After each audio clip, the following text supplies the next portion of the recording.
Okay, here we go. Welcome to another edition of Complete Sports Media's podcast. I'm your host, Darren Campbell. And joining me on this holiday Monday of a long weekend, Jason Cameron.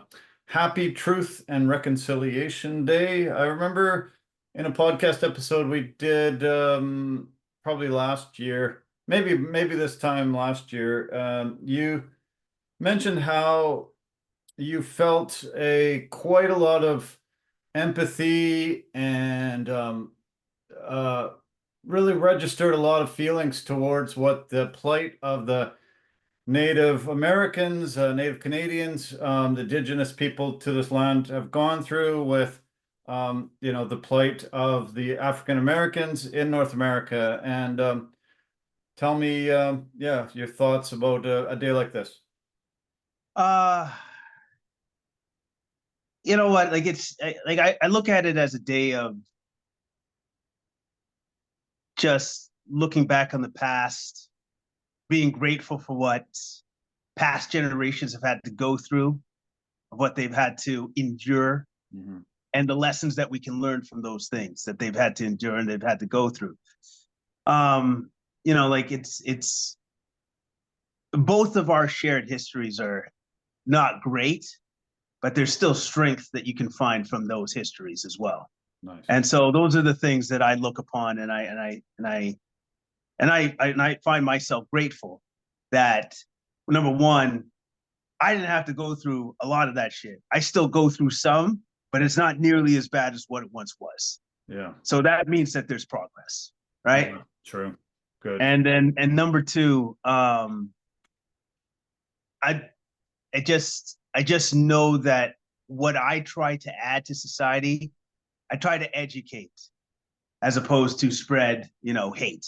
Yeah. I try to spread love, empathy, warmth, welcoming, acceptance, all of that stuff. But more important than anything is just the education. Yeah. Because at the end of the day, we're not so different from each other. True. Yeah. Good point. Very good point. Means a lot to me too. And I hope, like you said, we can really reflect going forward that there has been massive progress made and things aren't like they were. Definitely glad that we've come through a lot of these super tough times, and there's a lot more cohesiveness and a lot more a lot less discrimination and racism, and things are getting better. So we can look at the past and all the things that have happened, and don't forget about them, but glad that we can see that there has been a lot of progress made. Definitely, there's definitely been progress made, and there continues to be progress to be made as well. And the only way we get through it is together. Yeah, that's the way that we do it, is together. Yeah. I've had to do this many times in our podcast in life. Dedicate the podcast to someone. It usually is dedicated to someone that has passed away, that has touched the sporting world incredibly, and has been a very, very influential figure in the sporting world. I'm gonna have to do it again today and dedicate the podcast to Dikembe Mutombo, who passed away today. He was 58 years old, which really seems way, way, way too young. He immediately, you could just kind of do this, and immediately you know who we're talking about. Just became this incredible figure, had an amazing 18-year NBA career, and actually just was able to do even that much more after his NBA career, and really spread a lot of money, a lot of great joy, a lot of amazing things from every person that comments about him.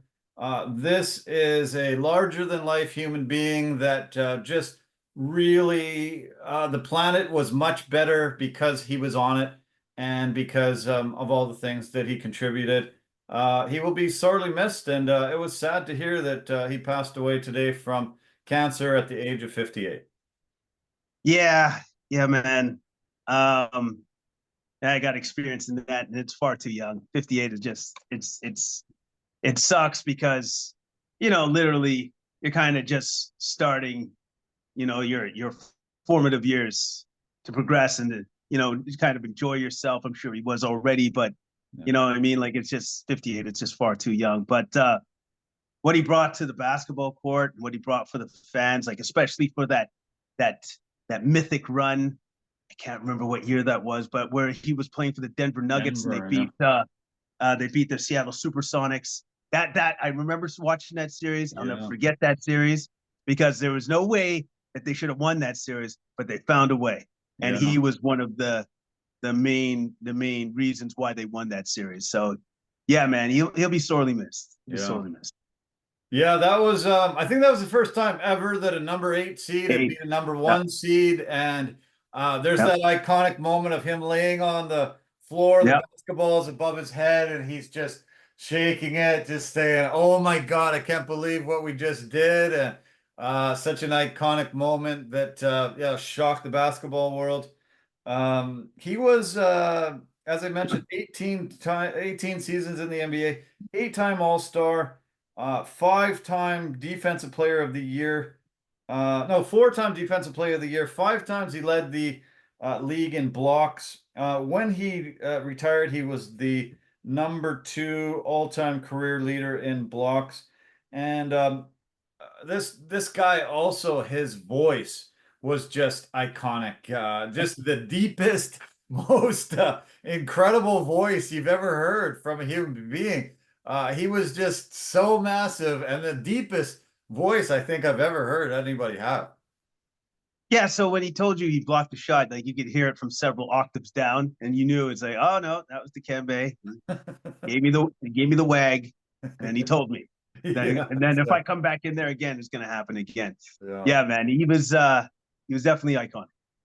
7'2" from the Congo, came over, played at Georgetown, where they had really had a lot of big men come out of that program with John Thompson, and was able to get drafted by Denver. Had a really great few years, and then when I looked at his NBA track record this year of all the teams he played for, I was actually pretty shocked because I mostly remember him with the Hawks, but he ended up playing for Philly, for the Nets, for the Knicks, for the Rockets, the Nuggets, and the Hawks. So he bounced around quite a bit, but was such an amazing, amazing talent.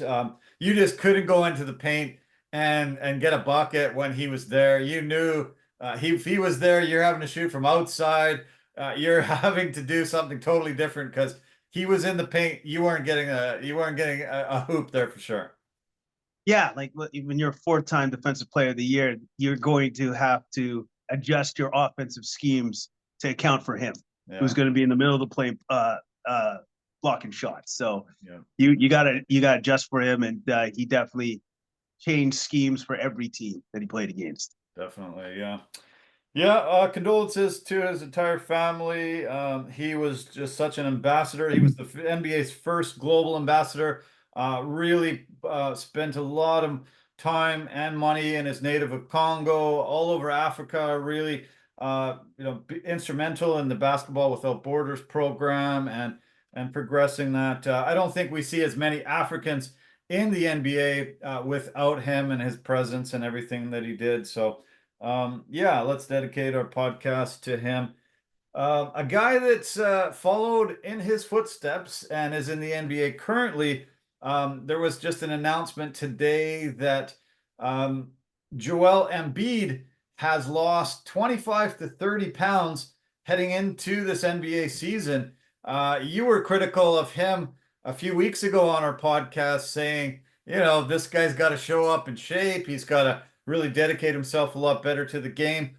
He showed up to the team and he was about 30 pounds lighter. So he really wants to focus on his health and finally a good playoff run with the Sixers.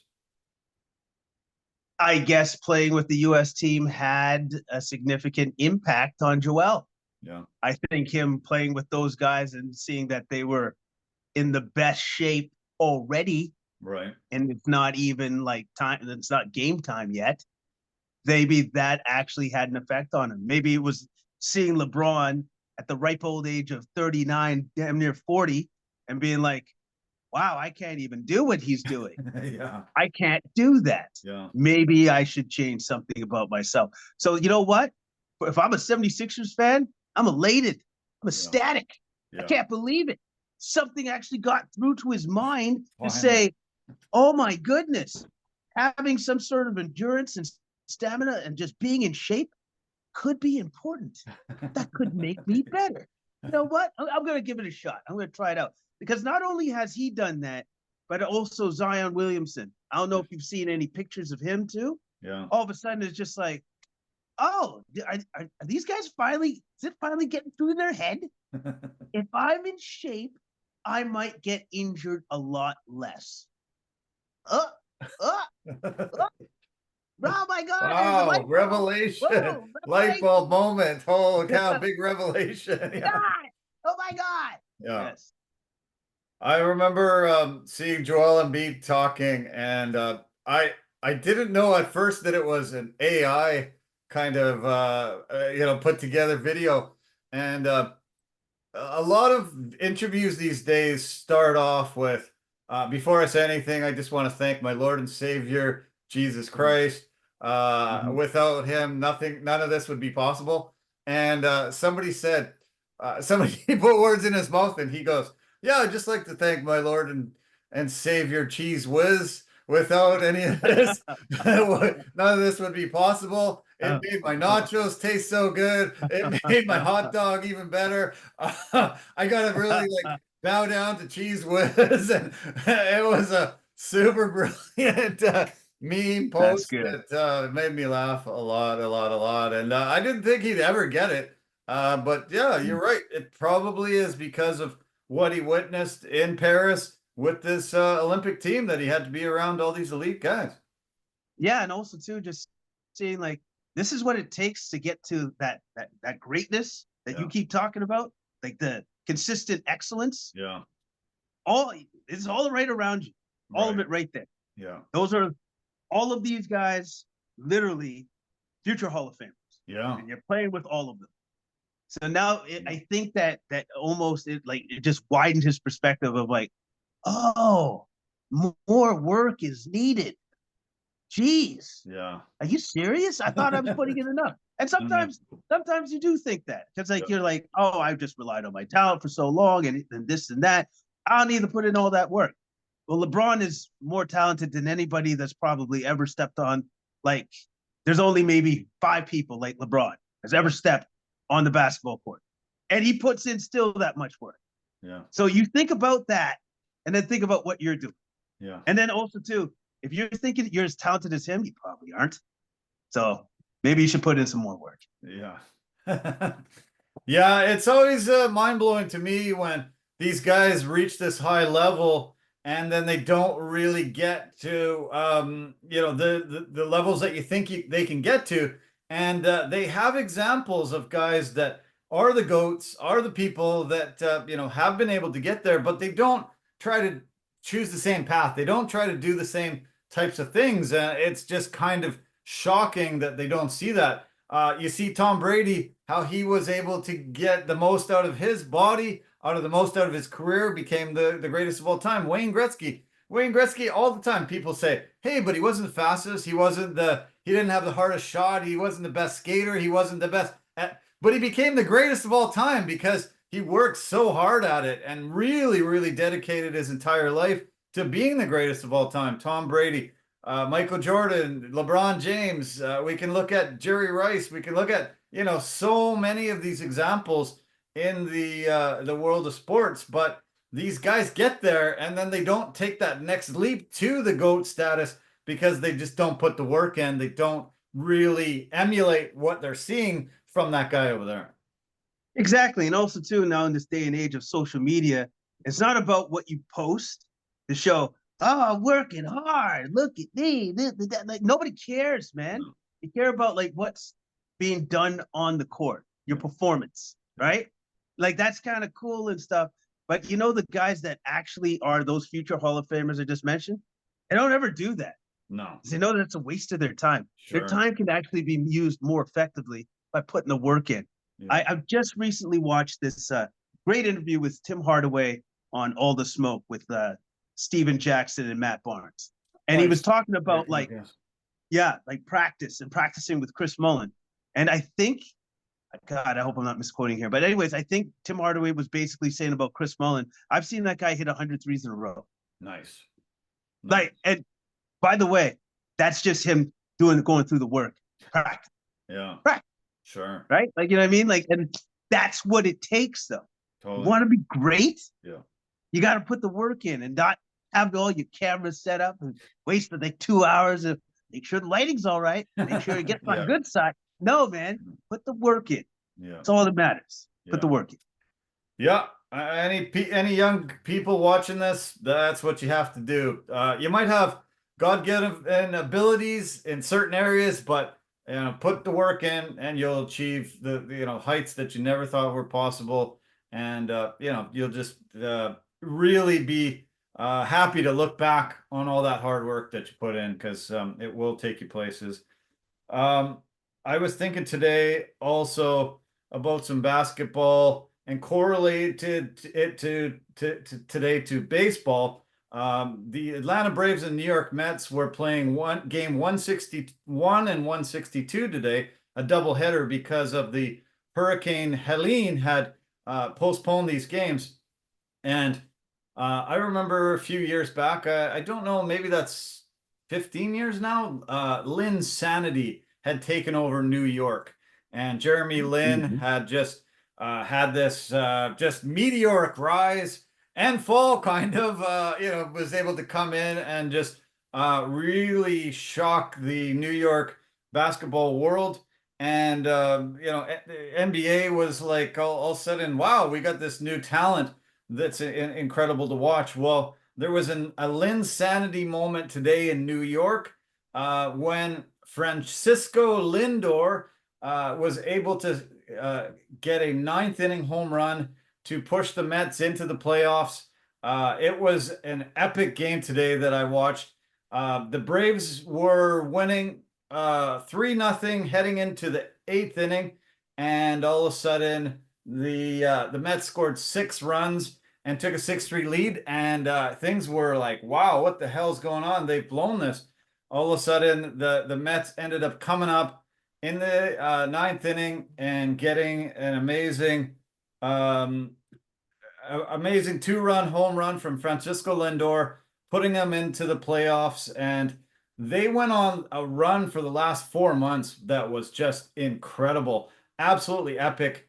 If Shohei Ohtani doesn't leave the LA Angels for the LA Dodgers this past year, Francisco Lindor definitely wins MVP of the National League. When Ohtani came over to the National League, he's got the MVP now, but this was a culmination of an amazing 4-month run that they went on to get this playoff berth. And man, was it fun. I was texting back and forth with Barry Grant Jr. in New York, who said he couldn't even watch the game. He was too stressed out. He was like, I can't even watch. I'm not watching it.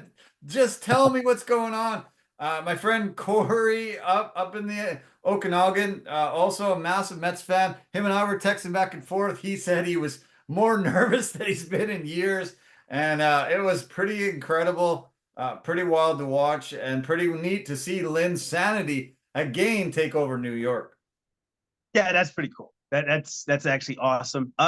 You said that what's that baseball player's name again? Jose Lindor? Francisco Lindor. Francisco Lindor. Yeah. Now, I wonder if Francisco was pissed when he goes, shoot, Ohtani came over to the National League. I don't think I'm going to get the MVP now. Like, I wonder if he was like that because maybe, yeah. No, because now he had such an excellent season, but then there's that other guy who's like, well, unfortunately, he had a better season than I did. Yeah. And luckily, he wasn't pitching. True. Yeah, true. That, yeah. Yeah, after a day like today, I don't think he gives a crap because, the goal was to make the postseason and get in the playoffs and deal with it.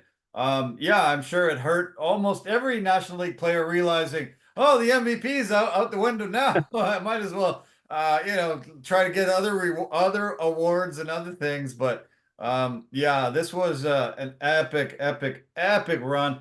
I think I wrote it down. It was something like 63 and 22 or something wild Wow. that they went on this run to get into the playoffs. They started out 0 and 5. They had a horrible first couple months of the season. They were so far back. You didn't think it was going to happen. You thought they were going to blow up this team again after last year's epic collapse. This year again, spending $500 million again to try to get this team into the playoffs, and they did it. It was really fun. The cool thing about today was that there was only 2 spots left for 3 teams, and so the Mets and the Braves are playing each other.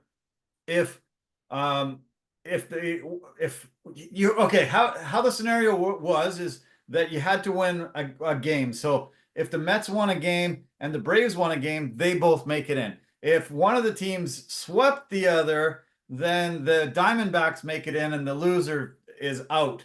So this was really crucial, the first game, because a lot of the guys were like, okay, if we don't win that first game, then we can put in our top guys and make sure we're going to win. We're going to put in our top pitcher. We're going to put in, all the best guys that we can possibly muster up.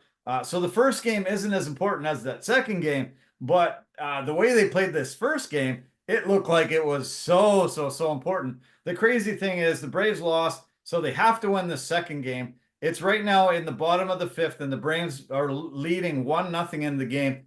But the Braves ace, Chris Sale, was supposed to pitch the second game. He ended up getting some back spasms today and couldn't even pitch. So now they are super scared, super worried, need to win this game to make the playoffs. They are winning 1-0. I'm not sure how many of the Mets guys now are taking the day off, rest of the day off, ready for the playoffs, because the playoffs begin actually tomorrow. So they might be putting in, some of their backup guys, their bench players, not their top pitchers and stuff. So I'm kind of leaning towards the Braves winning, but they're only winning 1-0 in the fifth inning. So lots of people in Arizona, Diamondback fans, very scared. Obviously, all the Braves fans in the ballpark and around Atlanta, around the country. It's pretty wild, and it'll be interesting to see how it plays out the rest of this game. Yeah. Just from what you've said, yeah, definitely. I'd probably lean more towards the Braves, because now that the Mets know that they're in because they won the game, that there's no point. Rest everybody. Yeah. Rest everybody that's important on your team, and just be like, oh well, if they win, they win, but if they lose, they lose. You know what I mean? Like, yeah. You've done the hard part already if you're the New York Mets. Now for the Braves, they're just like, don't have our best pitcher. That sucks. Next man up. You got to do the job. Yeah. That's it. I'm looking at the Mets roster, and actually most of the guys are in there. Not Lindor's not playing, but most of the other guys are okay. Playing. So they do have a pretty decent hitting lineup.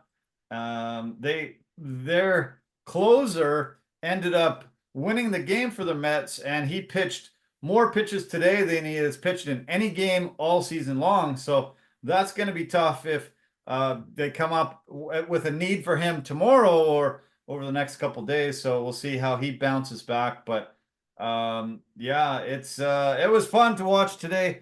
186 days ago was opening day.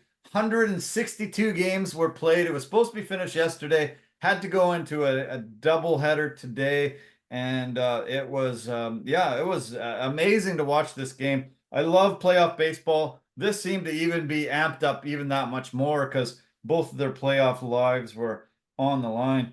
Okay, so this is the way the postseason structure is now. The American leagues all totally set. So we've got the number 3 seed Houston Astros hosting the number 6 seed Detroit Tigers. The Tigers also went on an absolutely epic run. They got rid of most of their top guys around trade deadline, and it looked like they were just giving up on the season. Somehow the team came together, went on an amazing run, and ended up making the playoffs as well, the last wild card team. So that'll be a fun series. And then the 4 seed Baltimore Orioles were chasing the Yankees all year, couldn't get them. They fall into the wild card series against the Kansas City Royals, who ended up number 5. The New York Yankees and the Cleveland Guardians are both waiting for the division series to start, and that starts Saturday. So whoever comes out of those series will play them. Whoever wins out of Detroit and Houston plays Cleveland. Whoever wins out of Baltimore, KC plays the Yankees. So that'll be really good. On the National League side, not totally set yet, but the Phillies and the Dodgers both have a bye going into the division series, also starting Saturday. The 2 teams that are waiting for the Mets and the Braves or the Diamondbacks are the Milwaukee Brewers, number 3 seed, will face the number 6 seed, and the San Diego Padres will face the number 5 seed. So it looks like the Mets are number 5 against San Diego, and whoever Diamondbacks or the Braves will play the Brewers. So, and crazy enough, the games start first thing tomorrow. Let's see. So 11:30, Houston and Detroit, 11:30 in the morning, first pitch. The next game goes 1:08. That's Baltimore and Kansas City. These are only 3-game series. They're all held in the one park, best of 3. So they're over within 2 or 3 days. Bam, both series will be gone. Then the American League goes tomorrow. Brewers against whoever finishes there. That starts at 2:30, and then the game in the afternoon is 5:08. San Diego and the Mets. So yeah, pretty cool.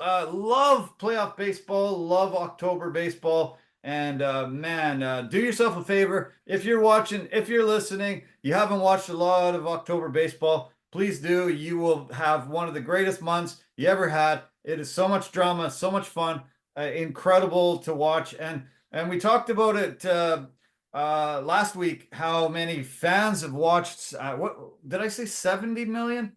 Was that the figure? 70 million? Yeah. Had watched baseball this year. So obviously massively popular and a lot of fun playoff baseball. Yeah, it's a lot of fun. It's riveting, entertaining, and especially if your team is playing, then you definitely you have vested interest. You have a lot of vested interest. For sure. I'm hoping personally, Yankees fan, wearing my Yankees jersey again, that the Yankees make it all the way, finally win the first World Series since 2009. Hopefully they face the Dodgers. I want to see Judge against Ohtani and see these 2 titanic talents facing each other. Aaron Judge is the front runner to win the American League MVP. He finished with 58 home runs, 144 RBIs, and just absolutely had an incredible season. Shohei Ohtani, he came close to the first Triple Crown in the National League in 90 years. Joe Ducky Meadow in 1937 is the last time that they had a Triple Crown in the National League. He had the most home runs with 54, most RBIs with 130, but just fell 4 points shy of the batting average. Luis Ariz hit 314 and Ohtani only hit 310 and also 59 stolen bases, but only 310. He just needed probably four more hits, and he wins the Triple Crown first time in, what did I say, over 90 years. So pretty insane. And also too, I think he had the most stolen bases in the National League, correct? Oh yeah, big time. Oh yeah, like by far and away. So not only could he have won the Triple Crown, but then all the stolen bases as well on top of the Triple Crown. Yeah, right. Like that in itself is just absolutely insane. So yeah. So yeah, the other things that always get mentioned is the top pitchers in the regular season. And I mentioned Chris Sale earlier for the Atlanta Braves. He's the probably shoe-in to win the National League Cy Young. He's never won this award before, which is shocking. At 35 years old, he's been in the top 5 in voting 7 different times, but never ended up winning it. But this year, he did get the Triple Crown in pitching. He got 18 wins, 2.38 earned run average and 225 strikeouts. So definitely they're missing him in this second game, and I feel really bad for them. Imagine you're like, okay, well, this is okay. We lost this game. We still got Sale coming in. Nope, you don't. Sorry about that. We got this guy, and you're like, oh my God, no, what happened? And yeah, it's 1-1 in the top of the sixth inning, so they're still ahead. I do want to mention the American League Cy Young too. It should go to Derrick of the Detroit Tigers. He was also one of the reasons why the Tigers went on their amazing run and were able to win or get into the wild card. His numbers are almost identical to Chris Sale's. He also won 18 games, 2.39 ERA. Sales was 2.38, and he had 228 strikeouts. Sale had 225. So remarkably similar. Absolutely incredible down the stretch too. In his last 9 starts, the Tigers won 6 of those games, won every game. He got 6-0 record with a 1.94 ERA. And yeah, both those guys really contributed to both teams having a fantastic season. And it's looking like both of them made the playoffs on the backs of these guys. Yeah, definitely, man. Like if there's one thing you need to progress in the playoffs, is pitching. Yeah. And it looks like they definitely have that. Both those teams definitely have that with those two guys leading the way. Yeah, for sure. Rookie of the year also mentioned always in conversation as the season ends. Really looks like Jackson Merrill, the San Diego Padres, the center fielder, will win it. A lot of times these pitchers get involved, but they usually fall off because they don't play as much. Jackson played 155 games. Paul Skeens, who's the Pittsburgh Pirates phenom, he only played 23 games this year. So good chance that they give Jackson Merrill the nod. In the American League, Colton Cowser of the Baltimore Orioles, he leads rookies in almost every single category. And there's some pitchers nipping at his heels to get this rookie award, but I don't think they will get it. Colton Cowser helped Baltimore also get into the playoffs. On a little bit of a sad note, at the end of this baseball coverage is there was announcement yesterday that Ozzie Virgil Sr. Passed away at the age of 92 this weekend. He was the first ever player to make the major leagues from the Dominican Republic.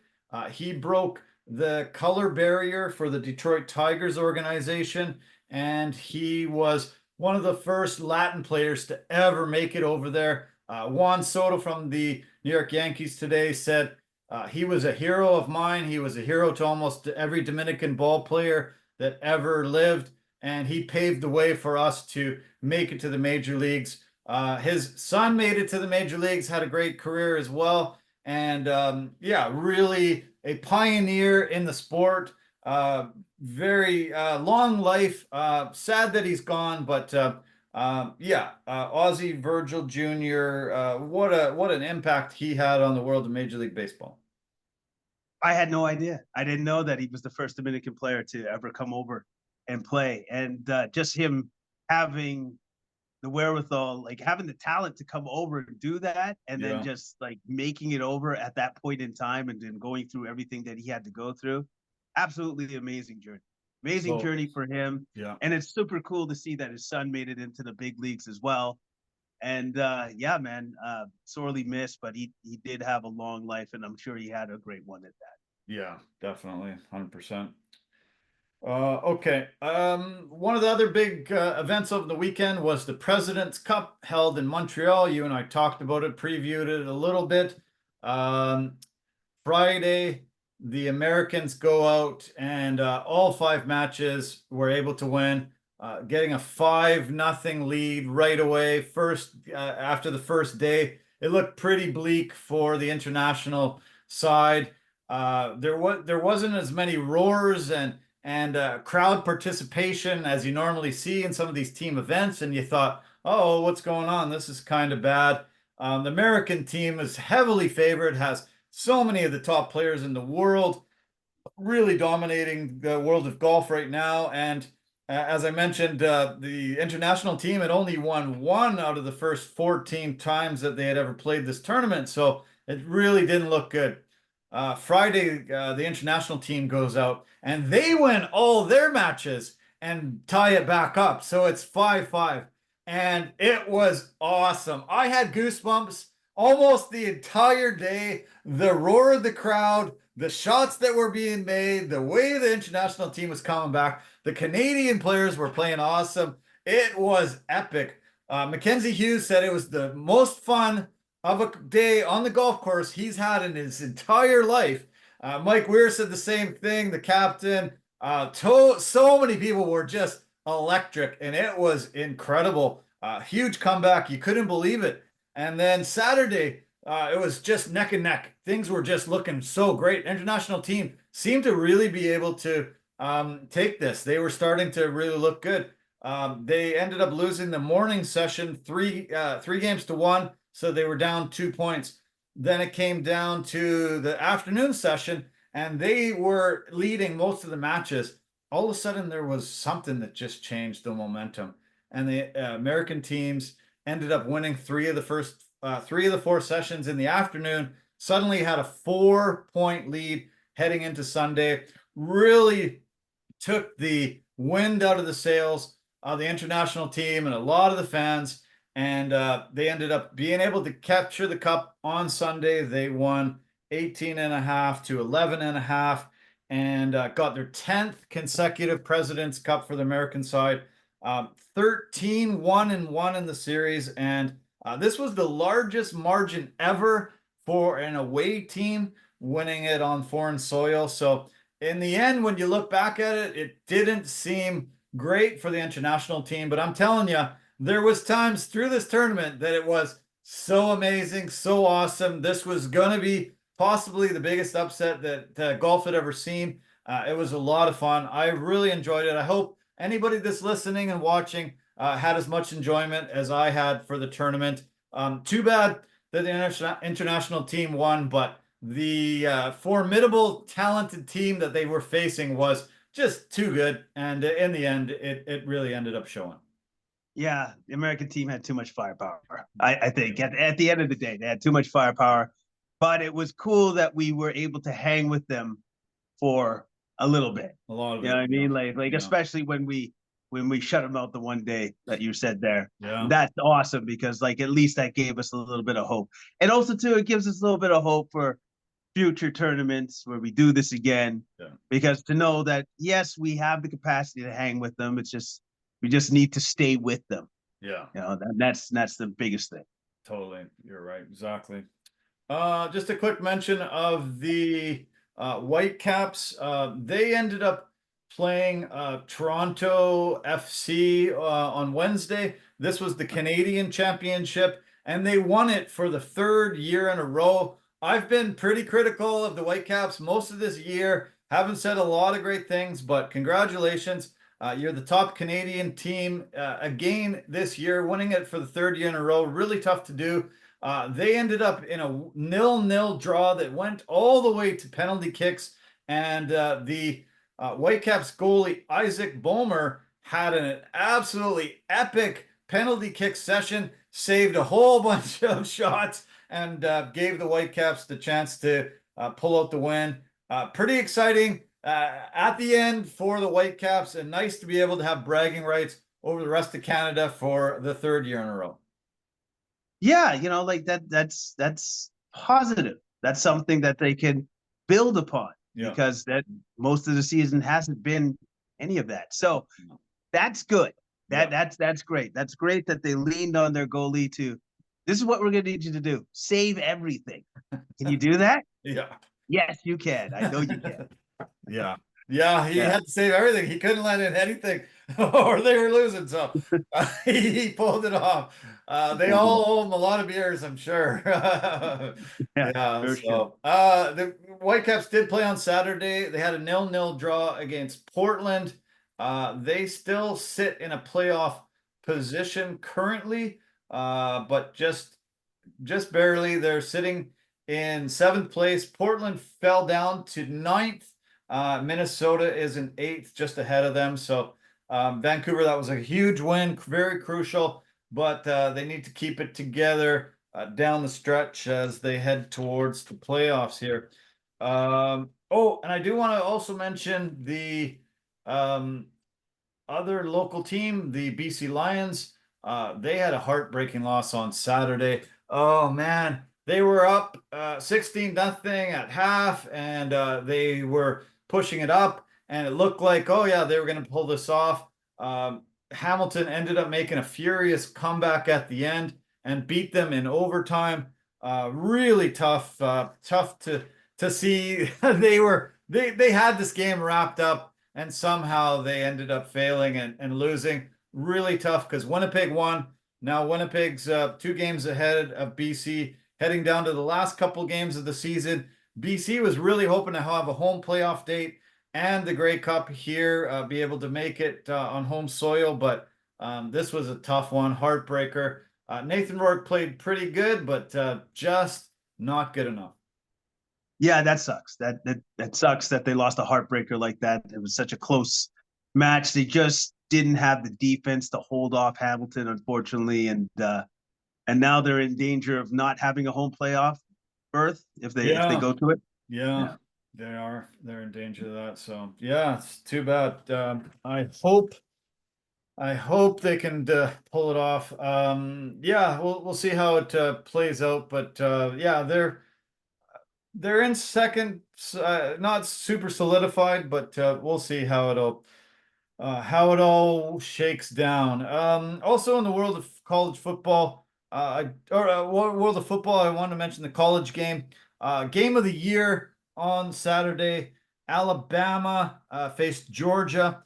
This was a insane game, one of the best football games I've ever watched. Alabama was up 28-6, 28-0. Jalen Milroe had 2 touchdown runs himself and had thrown 1 touchdown pass. And then Georgia just started a comeback, and holy cow, it was just epic. They ended up taking the lead with 2.5 minutes left, and then Alabama got the ball back, and on the very first play, Jalen Milroe threw a 75-yard touchdown pass for the winning score to end up taking the victory.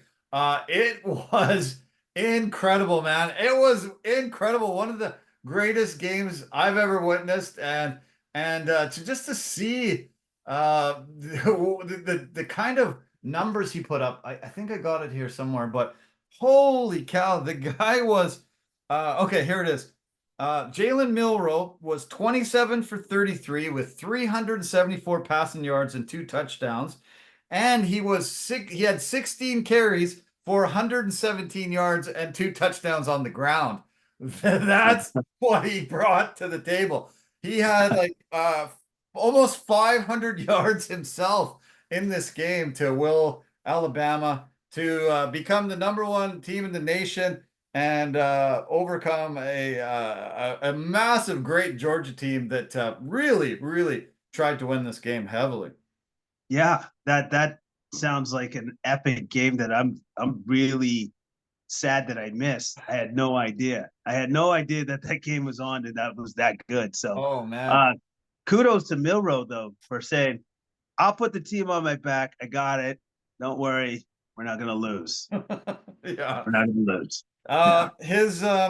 His receiver that caught that 75-yard winning pass had 6 catches for 177 yards on that touchdown. The Bama defense came up really, really big at the end too. Was able to pick off the Georgia quarterback. They had 3 picks in the game, but listen to Georgia's quarterback's numbers. Carson Beck, 27 for 50 for 439 yards and 3 touchdowns. He had an epic game. His receivers were great. He has Trevor Etienne, the younger brother of Travis, who's in the NFL right now. He had 12 carries for 55 yards and touchdown. He had 2 receivers for over 100 yards and both scored touchdowns. And this was just unbelievable game. One of the the best college football games that you'll ever see. I don't think it'll be hard to really top this after one team goes so far out, the other team makes a furious comeback, actually passes them, and then boom, the team with with that big lead was up coming back and winning the game. It was awesome. Oh man, that sounds like a great game. Sounds like a great game. Sounds like I missed a great game. So would you put it up there with okay, now I gotta try to remember. I think it was Texas versus USC, Reggie Bush versus Vince Young. Yeah, and that one of those. Yeah, that good? Similar. This one didn't go into overtime like that one did, and yeah. back and forth like that. But this one had all those types of elements too. Okay, well, if I can watch it on YouTube, I will. Yeah. Try to look at the highlights. It was incredible. I always try to mention Colorado. They're some of the talk of the town this year. They're now 4-1 this season after a really big 48-21 victory on Saturday. Shedeur Sanders had another good game with 290 yards passing and 3 touchdowns. Travis Hunter, we mentioned him last week, playing both sides of the ball and looking just epic. I love that Instagram post that you sent me of Dion talking about getting him and bringing him in and how much of a dog he is and how much he really wants to play every snap. And that was super cool. I'm glad you sent that to me. Travis Hunter had 9 catches for 89 yards and a touchdown. And he had an incredible pick too that solidified them and gave them a win. This guy is just unbelievable. And Dion must be just thrilled to have him there. Yeah, no, I think he's thrilled. And on top of that, I think from the Instagram post I sent you, he's not worried about the NIL money. No, he's not about that. And I think that's refreshing to hear because he's just like, I'm gonna make it to the NFL anyway, so yeah, I'm going to get paid. I'm not too worried about it. Here I come. Yeah, exactly. Yeah. Okay, I also watched some of the Washington State, Boise State, because we're so close to Washington. I've always watched the Huskies, watched the Cougars, and watched a lot of the Pac-12 teams. Now that they're in a completely different conference, a little less so because they're not playing the Pac-12 all the time. But I decided to tune in a little bit. I really wanted to watch these two teams. Boise State has a guy. His name is Ashton Gianti. Holy cow. Yeah. This guy, it's amazing. 26 carries for 259 yards on the ground, 10 yards a carry, and 4 touchdowns. He was the main reason why Boise State won this game. They beat the Cougs 45-21. Cougars look good this year, but they just could not stop this guy's running. Yeah, like I think he's already a Heisman Trophy candidate because like he's such a good running back. Like I've heard a bunch of stuff about this guy, so I've been watching some highlights on him. Yeah. There was one analyst that was saying he's probably the best running back in the NFL right now if he was in the NFL. And I'm like, He's not even there. Let's hold our horses here. Yeah. Man. Come on now. Yeah. He's extremely talented, and I would say he has to be the front runner for winning a Heisman right now as it stands. I don't know, man. Travis Hunter. My vote's going to Travis Hunter. Playing both sides of the ball like this that's true. Pace. Yeah. How do you beat that? Well, I think you beat that by just having like 250 or 300 yards rushing and having 4 or 5 touchdowns a game. That's possibly how you could do it, but he has to keep it up. But it's going to be great to see who it comes down to for this year because you got some great candidates. You have some excellent candidates for Heisman this year. Oh man, you do. You sure do. It's going to be an epic year and great to see so many guys playing at such a massively high level. Okay, let's turn to the NFL. We talked about the NFL a little bit here and there, and I don't think Gianti is that guy. I think he's pump the brakes on him being top 5 running back in the NFL already. But there was some epic performances on the weekend. Definitely when you see Derrick Henry be able to go 22 miles an hour at that size and outrun defensive backs that are 5-7 years younger than him, and he's already had 2,000 carries in the NFL. It's epic, and I don't think Gianti is kind of in his class quite yet. No, man. There's a body of work there that Derrick Henry has earned throughout his numerous years in the NFL. No. I couldn't believe it. Like when I saw that's how fast he was running because, as you're watching him run, you're just like, it doesn't seem fast, but it clearly is since none of the little guys can catch him. Safety can't catch him. The quarterback can't catch him. He outruns everybody. So it was super impressive. And I think it was the first play First play from scrimmage that Baltimore had. Yeah. Yeah, and I think it was for 84 or 87 yards. 87 yards. Yeah.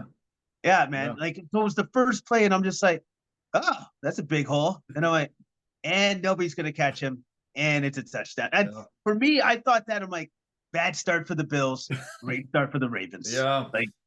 I think that was his fourth longest run of his career. He has a 99-yarder, but that was the longest run ever for a Baltimore Ravens running back. But yeah, amazing start. And I was anticipating that game so much. It was the game of the week that I thought I wanted to see. I wanted to see the quarterback matchup and see these two titanic battles, but the Bills just do not have a running back in the backfield like him and Lamar Jackson and him. We talked about it when we heard that Henry was going there. It was like, oh my God, this is gonna be crazy. And how do you stop it? How do you possibly stop that 1-2 punch in the backfield? The only way that you stop it is that you hope that the offensive line of the Ravens don't gel right away. Right. That's actually how you stop it. But it looks like that's not happening.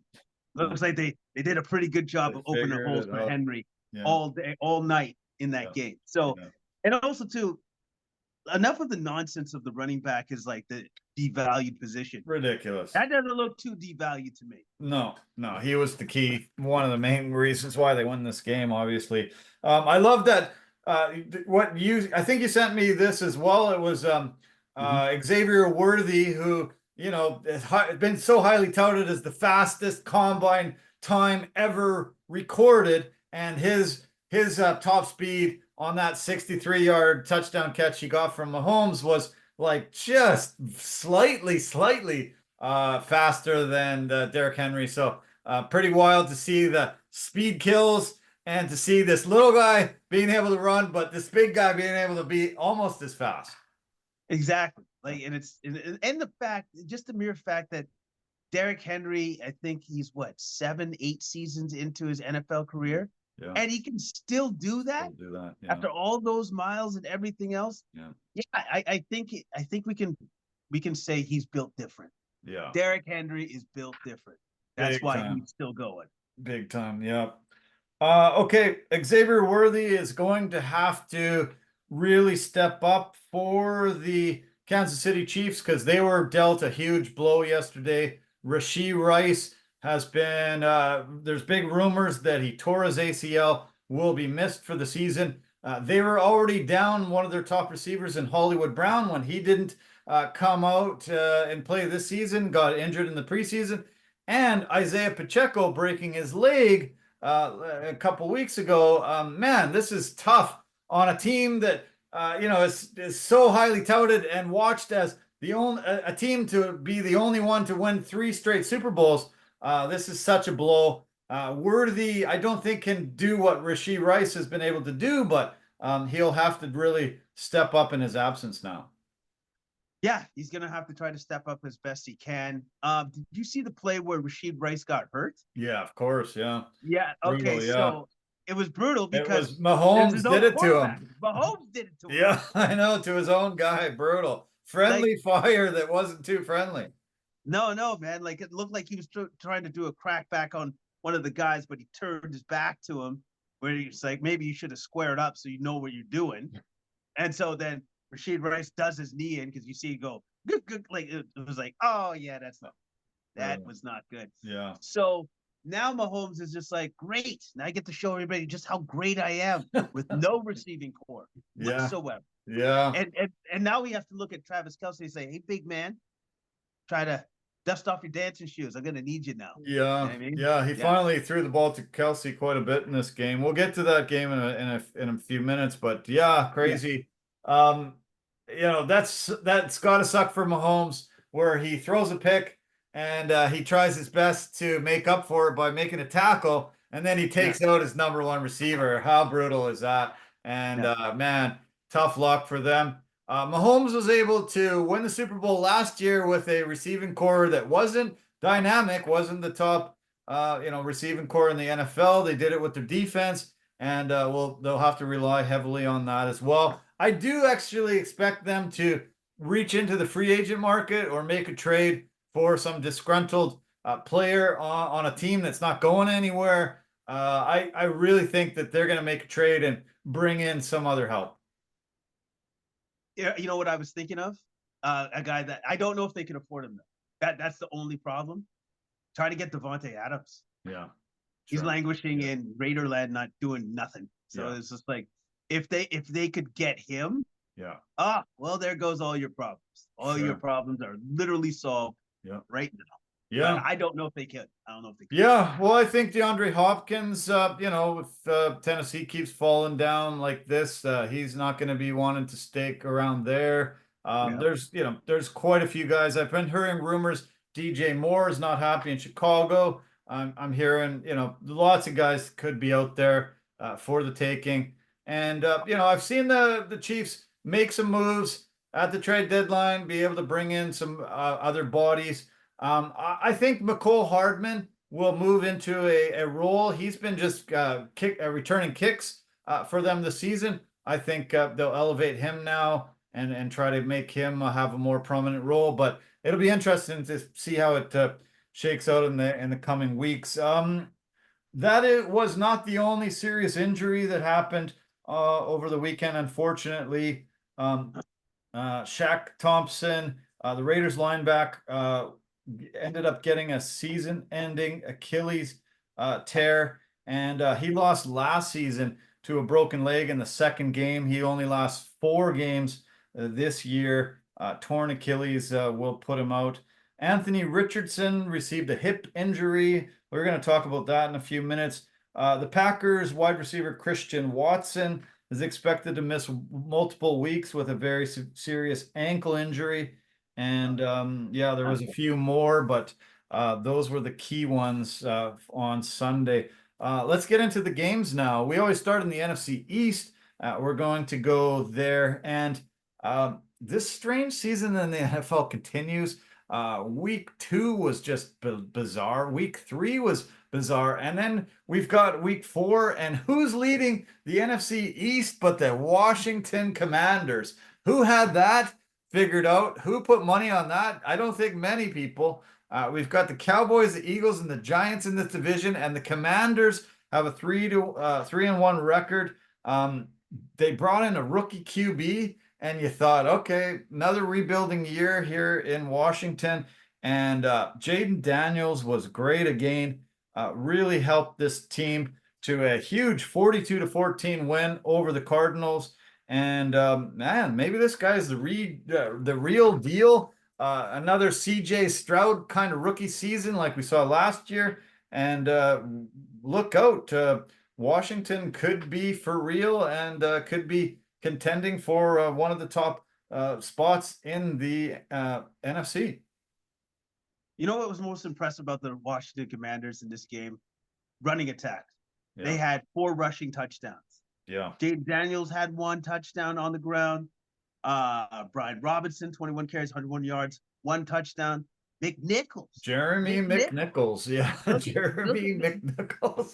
McNichols. 8 carries, 68 yards, and 2 touchdowns himself. Like, I was just impressed. I'm like, they just ran the ball on the Cardinals, and the Cardinals did not have an answer for that running attack whatsoever. I saw a great graphic. Jaden Daniels' completion percentage is just over 82%. Yeah. The other 2 players that have had other 2 quarterbacks that have had completion percentage up around 82% this early into the year were able to win MVPs. Peyton Manning in 2007, Tom Brady in 2008. So are we seeing the possible MVP if he can keep this up? Well, I don't know if we want to go that far, but it's impressive to know that he's there right now. Yeah. And he's keeping pace with two of the greatest quarterbacks that we've ever seen play the game. And that was during their MVP years. Yeah. So that in itself is absolutely amazing. Now, can he keep it up? Time will tell.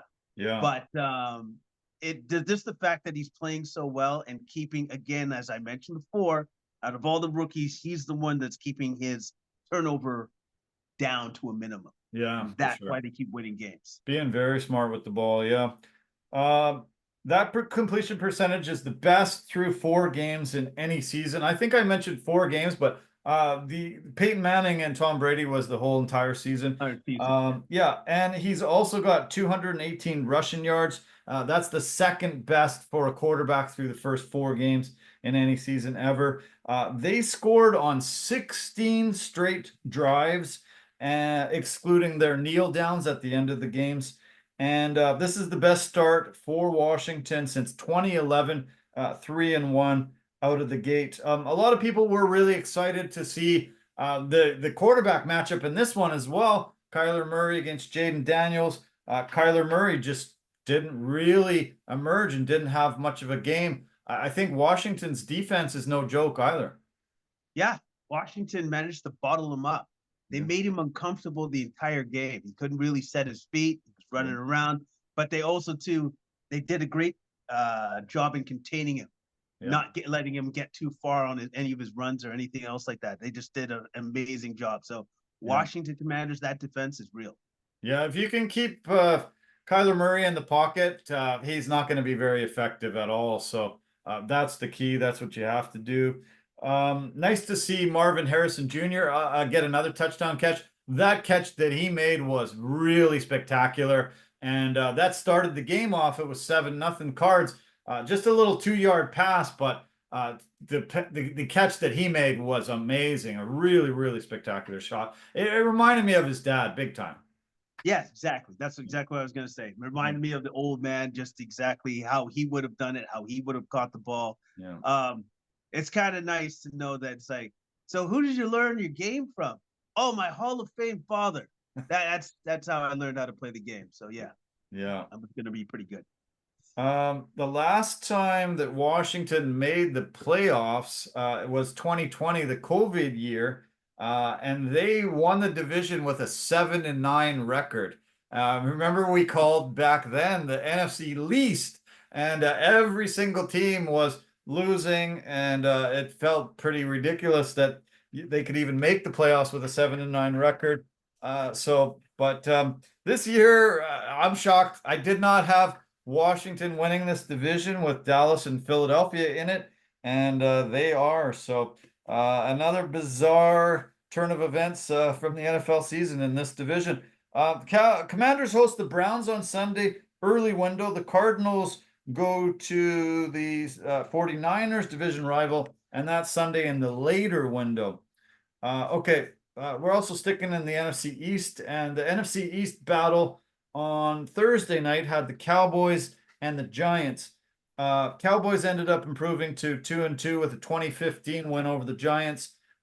This came down to Dallas shutting down the run and forcing Daniel Jones to beat them. Jones was never able to punch the ball in to the end zone. They relied on their kicker, kicking 5 field goals. That's not going to usually win you too many games, and the Cowboys were able to get a much-needed win to get it to 2-2. Yeah, but the problem was, why was it close? You know what I mean? Like it shouldn't have been this close. That's my only problem I had with this game. Where I'm like, you guys should have been able to put this team away, and you should have been able to put them away easily. You didn't really do that. Luckily, the Giants can't score a touchdown, or else you could have lost this game. Yeah. If they can score 1 touchdown, you don't win this game. So luckily, the Giants suck at that, scoring touchdowns. So that's cool. And at least the Cowboys can. They got 2 touchdowns from Dak Prescott, and one was to CeeDee Lamb for 1 touchdown. And yeah, man, they just kept the Giants out of their end zone, and that's how they won. Yeah. Yeah, not a blowout win like they should have had. They held the Giants to 26 yards rushing. That's super key.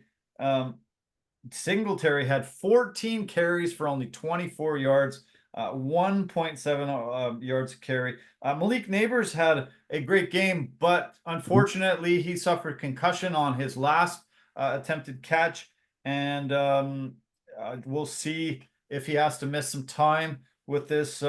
Luckily, he gets some extra rest with this game being a Thursday nighter, but tough because he's one of the super keys for their offense. Yeah, he's literally is their offense. Yeah. Like that's who they depend upon. And if he's out for any significant amount of time, well, Daniels is gonna be like, oh, I think I'm in trouble. I think I'm in trouble.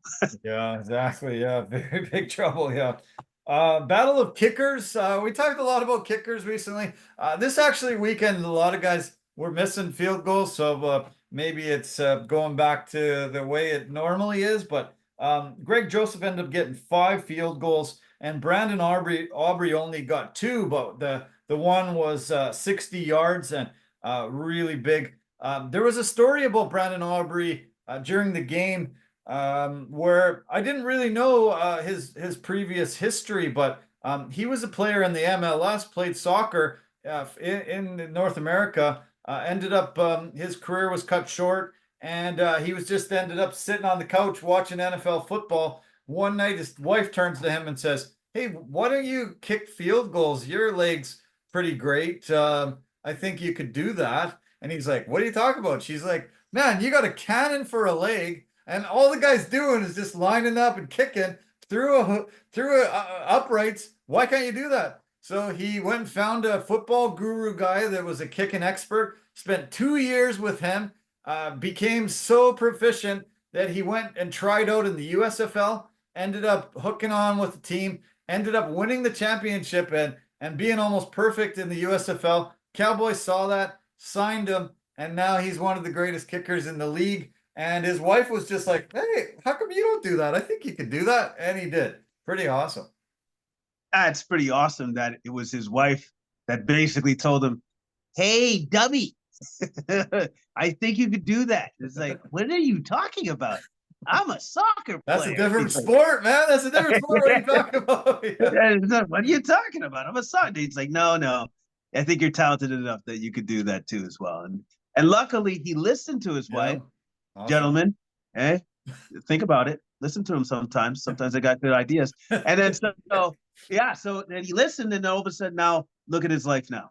Look at where he is. Unreal. Yeah. Getting to play in Big D for the Cowboys. Pretty incredible. Oh, but also too, I do want to say before you go on. Yeah. By the way, once again though, he had to put the work in.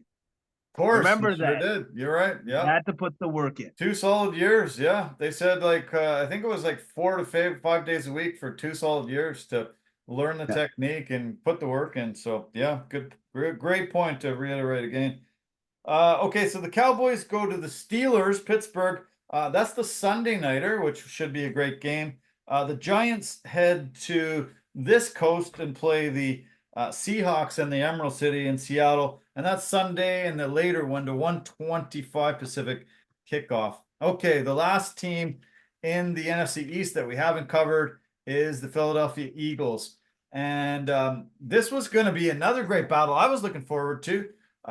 Baker against Jalen Hurts, and we were really going to see a titanic battle offensively. Unfortunately for Hurts, he's missing A.J. Brown, Devontae Smith, and his right tackle Lane Johnson. I think it really affected him a ton. In Baker, we trust, and we've got another big win for the Bucs, 33-16 over the Eagles. Baker threw 2 first quarter touchdowns, ran one in himself, and to really put Tampa Bay up, ended up pacing this win and giving them a huge victory over the Eagles. In Baker, we trust indeed. Like he's been balling out, man. He's been absolutely amazing. Yeah. 30 of 47, 347 yards, 2 touchdowns, 4 carries for 10 yards and another touchdown. Run him. All right, like he's and then his running back there, Irving, 10 carries, 49 yards and a touchdown. He's been awesome. Yeah. He's been awesome. But maybe potentially he might be feeling himself a little too much. Did you hear about what he did to Tom Brady? Yeah, He threw a little shade at him. I've caught a lot of this back and forth here. He threw some shade at Brady, saying that the culture wasn't very good there, and a lot of guys weren't having fun. And he wanted to inject some fun into the team. And then Brady shot back with some pretty stern words and said, I think fun is winning Super Bowls. and that's why we had the culture we had there. So, I think that's kind of the aim of everything. If I want to have fun, I take my kids to Disneyland. Right. So yeah, it was some good war of words, some passive aggressive stuff there, but pretty wild. No, it was awesome because I could understand where Baker's coming from, but I definitely understand where the GOAT's coming from because it's like, I think you seem to forget, like when I got there, we won a Super Bowl. Yeah. Like it's like kind of like saying like, yeah, that's what it's all about, buddy. Try to remember that. Yeah. Fun. We can have fun all the time. It's actually more fun celebrating a Super Bowl victory than anything else. So, and I know because I won them 7 times. So, you can have fun all you want, but the most fun is to actually be the GOAT and win 7 times. Yeah. So, and it's like if I'm Mayfield, you know what I'm going to do? Shut up. Shut my mouth. No. I'm not saying nothing anymore.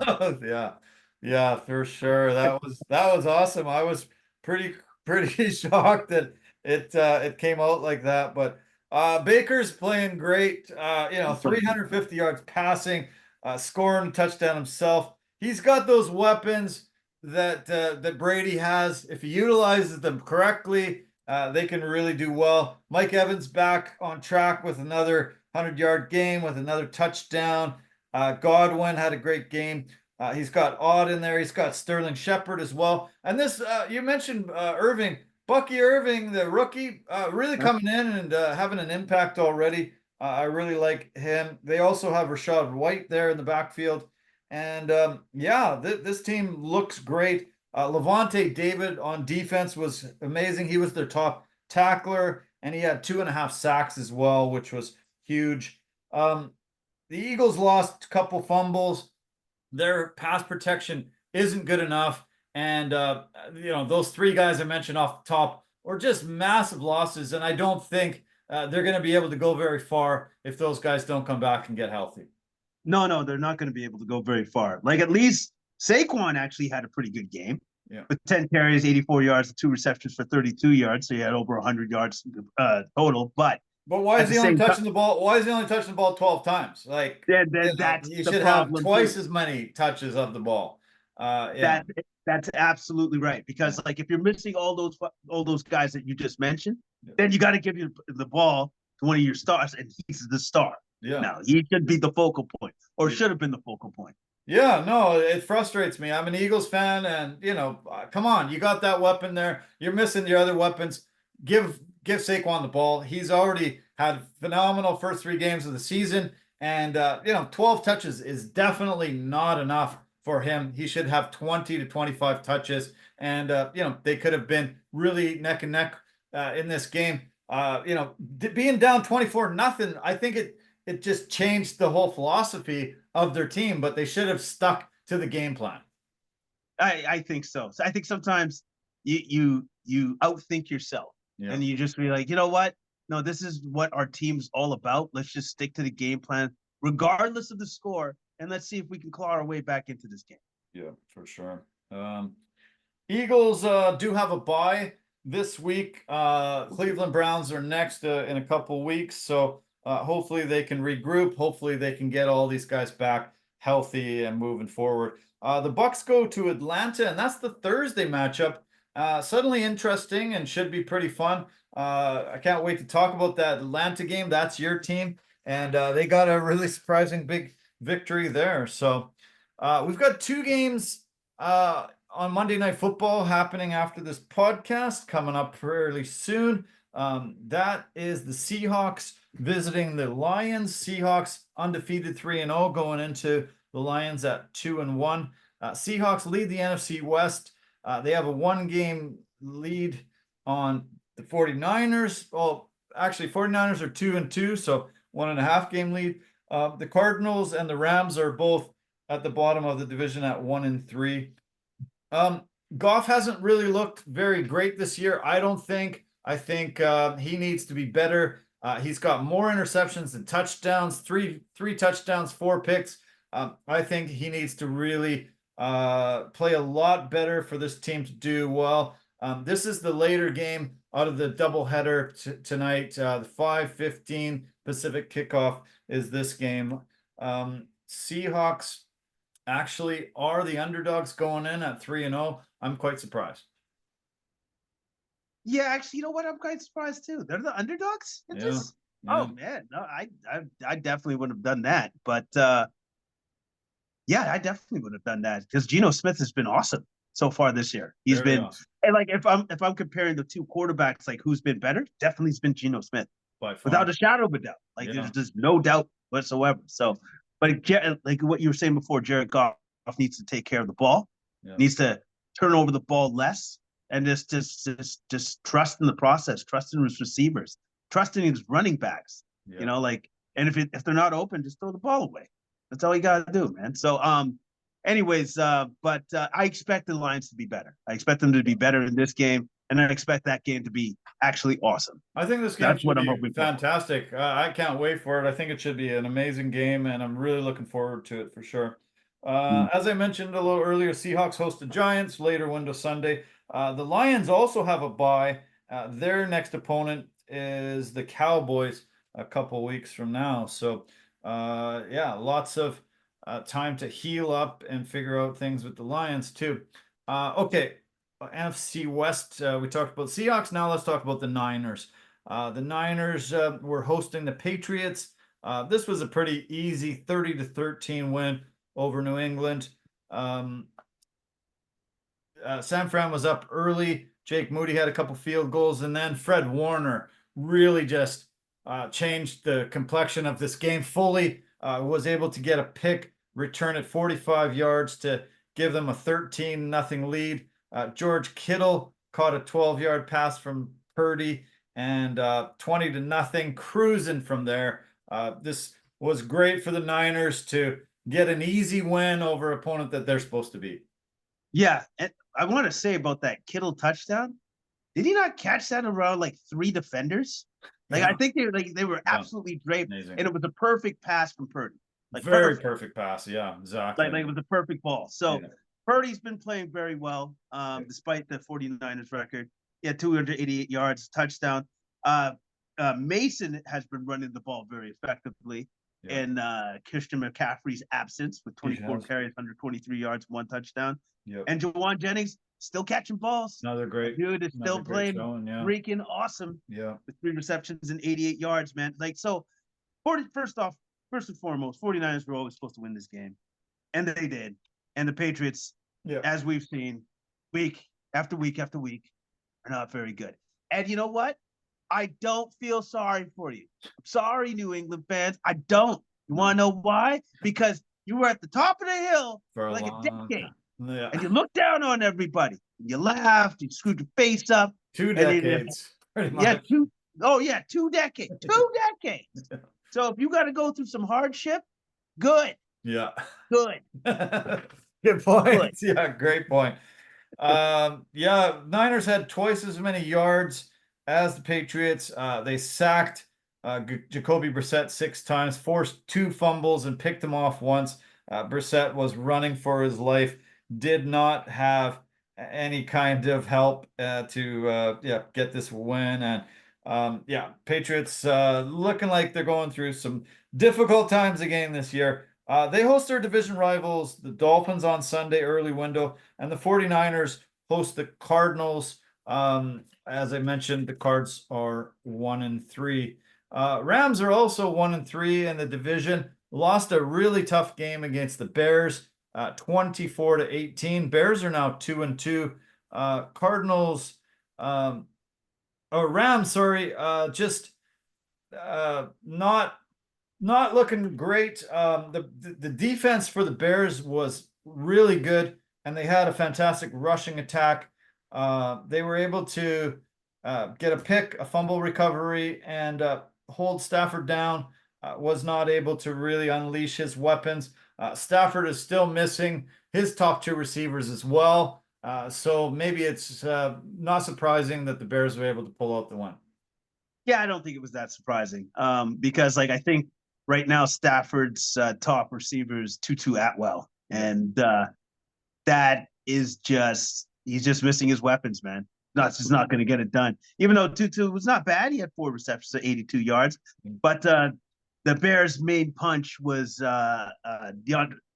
Swift, 16 carries, 93 yards, 1 touchdown, along with 7 receptions and 72 yards. He had a monster game. Amazing. He had a big time game. And DJ Moore, as you were saying, somewhat disgruntled, but at least he caught a touchdown in this game. Yeah. So yay, there's something to cheer about DJ, but you probably still want out. Yeah, right. Yeah, Swift, 165 yards, on his 23 touches. That's very impressive. Caleb Williams, still not really sold on him. Doesn't really look that great yet. Got his first career touchdown pass in this game. We'll see. I just don't really think he looks that comfortable. He's missing his targets way too often. I think maybe one of the reasons why DJ Moore is thinking of getting out of there. I really think this Caleb Williams thing is not going to work, but 2-2, I didn't really see the Bears at a 2-2 record after the first 4 games, so maybe I'm wrong. Yeah, well, because they're 2-2. Yeah. So, and also too, you got to remember he's a rookie. He's gonna have his growing pains. It's gonna take him time to figure stuff out, right? Like it just does, just does. So yeah. Rams host the Packers Sunday later window, and the Bears host the Panthers Sunday. Andy Dalton and those really good Panthers, so that should be a game that we don't need to watch. Okay, let's turn to the NFC North. The Minnesota Vikings, one of the lone 4-0 teams in football, got another really big victory over the Packers. They lead the division 4-0. Lions are 2-1 heading into tonight's game. The Bears and the Packers are both 2-2 now. Sam Darnold, just wow, really looking great again. Vikes were up 28-0 and had to hold on with a field goal to end up beating this team. Jordan Love made a furious comeback and had an absolutely phenomenal game, but threw 3 picks, and that last pick was the nail in the coffin, was the one that gave the Vikings the win. But pretty epic battle between Darnold and Love, and Darnold ends up getting the victory, but Love, man, he did everything he could to try to get this win. Yeah, especially since I was actually watching this game. Yeah, I watched it up till it was 28-0. Then I said, "Cool, game's over." And you know where I actually went to after that game? I went over to the Bucs Eagles game, and I was like, "Oh, this game is also over," because at that time it was 24-0. So then I had to keep moving on. But I did not expect Jordan Love and the Packers to show that much will to come back into this game. I thought this game was super over, and they were just going to get annihilated. So a lot of credit to the Packers for hanging in there and trying to win this game, but it was just too much of a deficit to overcome. It really was. It was too much of a deficit. And Darnold has been I think he's the #1 quarterback, literally, in the NFL right now. Yeah. Like stats-wise and everything else. So I guess he found his organization. He found the team where it's like, man, I wish I just would have started my career here. Would have been possibly a lot better. But at least he found them now. Everybody seems happy. Jordan Addison had a touchdown. Jefferson had a touchdown. Yeah, man. Like the Vikings are for real. And also, too, that defense is for real. Because if they don't pick off Jordan Love 3 times, possibly the Packers win this game. Yeah, for sure. This was Aaron Jones' revenge game. Great for him to go back to Green Bay and get a big win. He had 26 touches and was able to, really have a good game. Justin Jefferson, what a talent. Must be fantastic for Bradford to have a guy like that. He never saw anything like that in his career before. Jefferson is an amazing talent, and Addison too. They also got speedy Jalen Naylor. They didn't utilize him much, but every time he touches the ball, he's dynamic. And you mentioned those 3 picks: Byron Murphy, Shaq Griffin, and Kamal Gregor-Hill all had picks of Jordan Love. I was really impressed with seeing Jordan Love walking into the stadium with a Brett Favre jersey on, honoring Brett, because Brett made the announcement this week that he's dealing with Parkinson's, and he's gonna go through a tough time, as we've seen others go through Parkinson's. Really good to harken back to a legend from Green Bay and wear his jersey coming into the stadium. I didn't know that this is the first time I'm hearing about it, that he's suffering from Parkinson's, and that's a horrible disease to have you be afflicted with. So good on Jordan Love to show support for Brett Favre, like a Hall of Famer and one of the pillars of the Packers organization. Yeah. I do want to shout out Jaden Reed. 7 catches, 139 yards, and another touchdown. Dontavian Wicks, 2 touchdowns. And I've said it a few times. Aaron Rodgers said, "Who the hell are these guys? They're no good. I can't perform if I throw into garbage. It's hard to make chicken salad out of chicken shit." And somehow Jordan Love's doing it. So pretty impressive. What else did I want to make mention of? Okay. The Vikings host the Jets, and that is the first London game that we're going to see this coming Saturday. It goes kickoff 6:30 a.m. Pacific, 9:30 Eastern time. So it'll be great. That's a standalone game. You won't be up, but I sure will. And I'll have to tell you how good it ended up being. Hopefully it's very good. Hopefully it's very good, because the Jets game, that wasn't very good. Oh Jesus, that was one of the worst football games ever played. Yeah, just super brutal, not good at all. So yeah, let's hope they put on a better performance in this one. Yeah.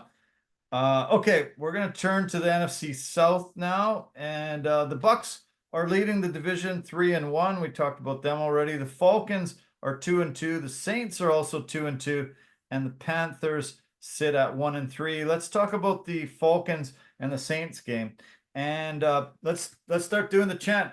Young Wei Koo, Young Wei Koo, Young Wei Koo. It's sweeping Atlanta. It's absolutely. I don't know why he does the weird style of field goal kicks he does.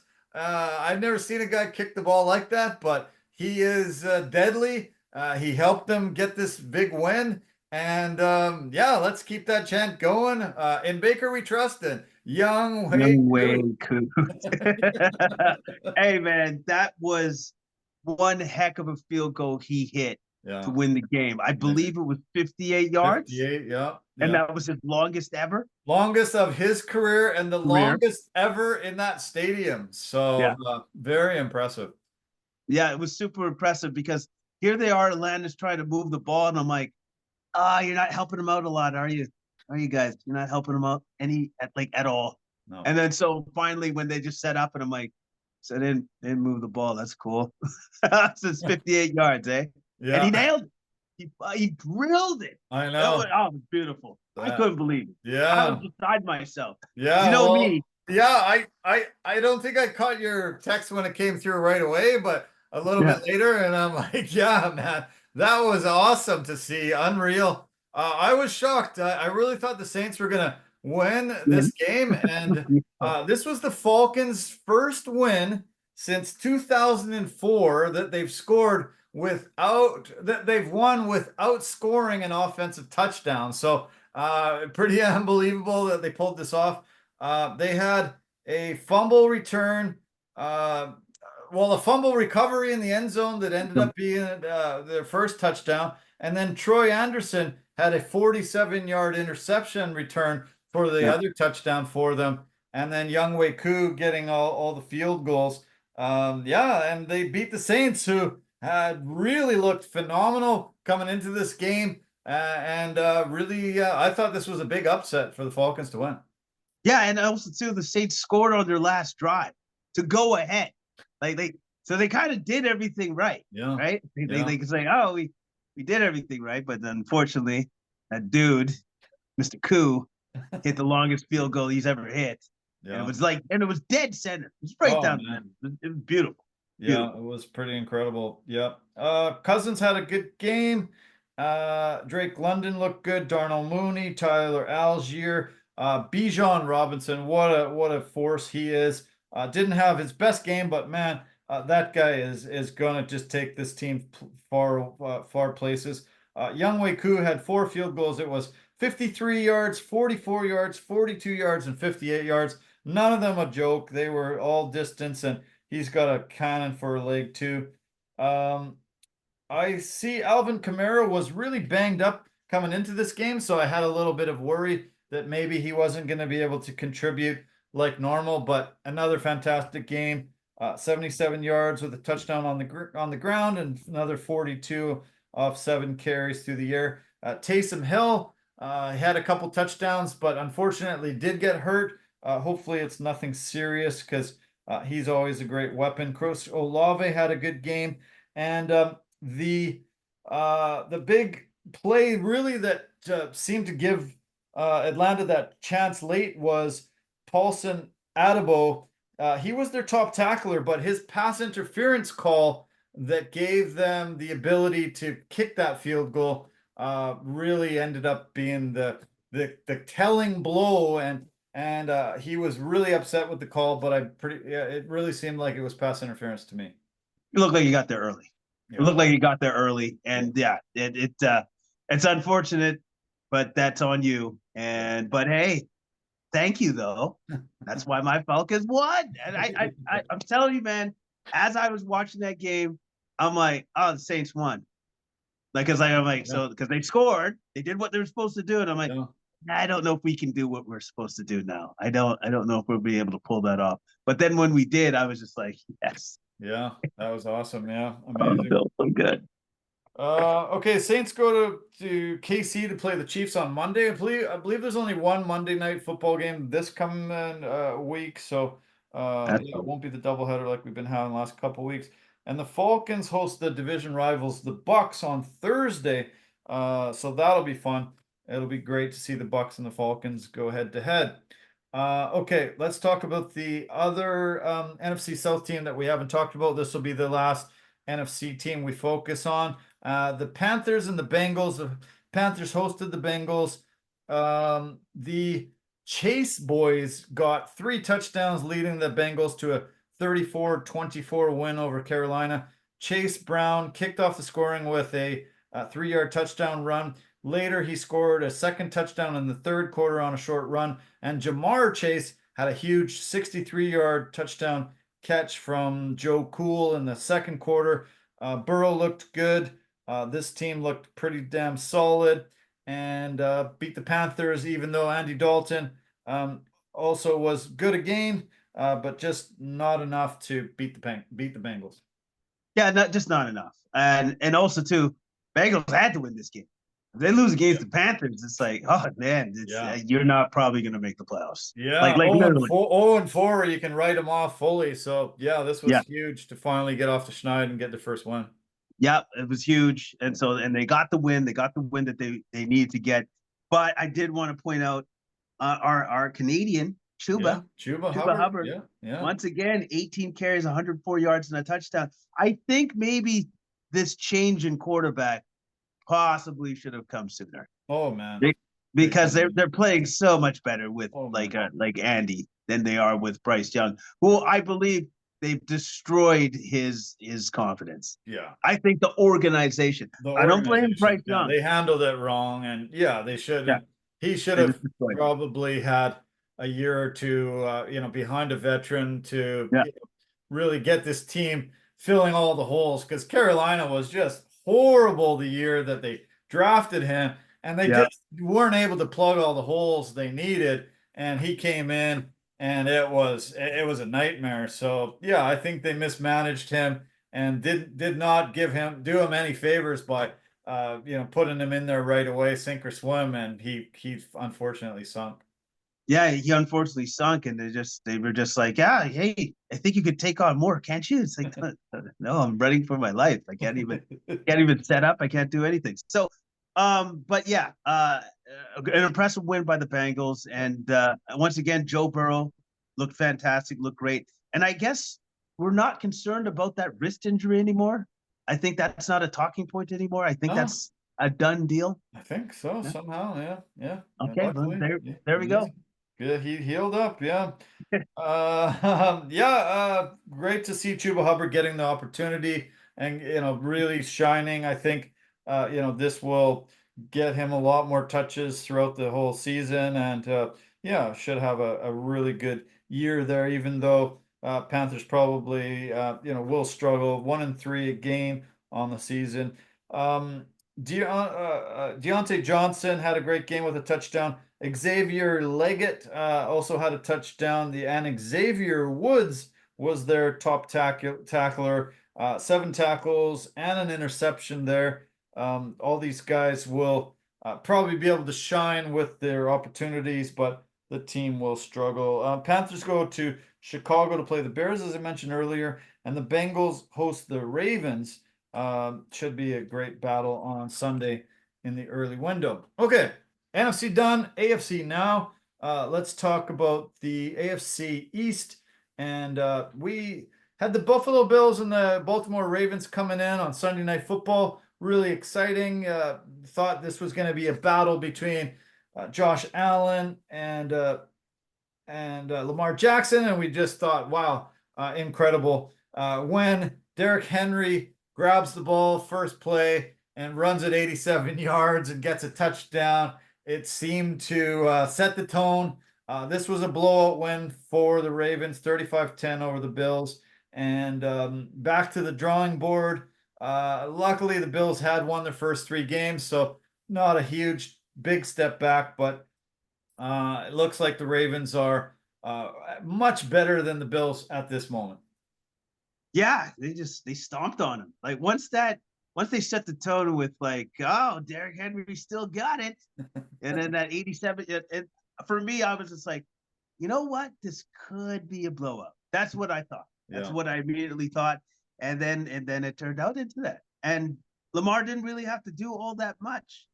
13 of 18, 156 yards, 2 touchdowns, and then he ran in one himself with 6 carries, 54 yards, another touchdown. It was Derrick Henry that basically did all the heavy lifting, though. 24 carries, 199 yards, 1 touchdown, and then 3 receptions to throw on another 10 yards and another touchdown. So Derrick Henry was he was the man. He was the man. Still the king. Yeah. 199 yards was the most any running backs had this season so far. No running backs been in the 200-yard game. It's shocking when teams give up on players like this, and you see they go to another team. Saquon with the Giants, you see Tennessee giving up on Derrick, and coming here and just showing how massively dominant it is. And it's ridiculous that the running back became that piece that you thought you could replace anytime you needed or wanted. These guys are showing that, no, sorry, we're still very elite, and we can just throw a team on our back and get a victory anytime you need it. Yeah, exactly. It's like I think that the idea of devaluing the running back position, sometimes when you see games like this, it's like, are they really not needed? Yeah. Really? Yeah. Like, wouldn't Tennessee love to have that guy like that right now? Would they not love that? Big time. Or probably not actually, because Derrick Henry was like, I probably just get annihilated. They have no offensive line. So anyway, regardless, it was a great win by the Ravens, and the loss for the Bills is not as egregious as what anybody else should think, because it's just like, you just lost. Whatever. Bills are still good. Well, this was a surprising stat that I heard yesterday. The Bills were on a NFL record 43 consecutive games where they had not lost by more than one score. So that stopped that streak. That was, the streak ended in very big blowout fashion, but most games they're in it, even if they lose. It's only by one score, and that's a long stretch, 43 games. That's going back a few years. Yeah, no, that's actually super impressive. And I think that's during the entire time of the head coach, Sean McDermott's time with the Bills. Yeah. So that is super impressive when you take into consideration that that's him. That's his coaching style. Yeah. And that's what he does for that team. Keeps the team close all the time. Yeah. So, and the Ravens set a record last night, the first team to outrush their opponents by more than 100 yards in the first 4 games of a season. Never happened before, and they have been one of the top rushing teams in the NFL since Lamar Jackson's got there, and now they got this absolute beast in the backfield that ran 22 miles an hour, 87 yards first play. Once this team really gets rolling and if they can keep healthy, look out. They're going to be very, very difficult to beat. Yeah, exactly. Like, as I was saying before, like, I think the offensive line still has to gel some more. Yeah. So they still have room to be better than what they already have been. So, watch out. Yeah, watch out. The Bills play the Houston Texans. That's in early window Sunday, and the Ravens go to the Bengals, as I mentioned, also early window. Okay. We do have to briefly talk about this game. This is also in the AFC East. The Jets fall to 2-2. They face the Broncos. Man, this was a dog of a game. Oh my goodness, this was a dog of a game. I know the weather was bad there. It was very stormy and rainy, but holy crap. Bo Nix finally threw a touchdown pass, but he only, did you see his stats? 12 for 25 for 60 lousy yards. 60 lousy yards. He's lucky that Cortland Sutton is such a good pass catcher too, because he almost threw that into the stands. I don't even know how Cortland was able to get it and haul it in for a touchdown. If Cortland doesn't get it, we're even seeing even worse numbers for Bo Nix. His first touchdown ball is going to be, sitting on his mantle somewhere, but he has to really praise God that it was Cortland Sutton able to haul that one in. Bo Nix looks terrible, but the old man, Aaron Rodgers, didn't look that much better. He was really off, throwing the ball around. He might have got a few more yardage, but that was one of the worst games I've ever seen Aaron Rodgers play, and this was a hell of a dog of a game. I really feel sorry for all the people that had to sit in the stands and endure the storm and see this really awful, awful, awful product. Now, could you blame it on weather? Possibly a little bit, but then why don't you just run the ball? But you know what I mean? Like, it was awful. It was an awful game. I know I tuned in for, I think it was 4 minutes. I watched 4 minutes. Two of those minutes was through a commercial I liked. So I was just like, you know what? Glad you didn't waste your time. I'm glad you didn't waste your time. Yeah, man. It was not a great game. Rodgers, he had 225 yards. He had 5 carries for another 26 yards. He had numbers, but those numbers didn't do anything. Yeah. It just didn't, they just didn't do anything with those numbers. So, Jets should have won this game, by the way. Yeah. They didn't. Yeah. They should have won this game. Yeah. Period. Well, both kickers missed 50-yard field goals back and forth at the end there to, cause this to turn out like it did.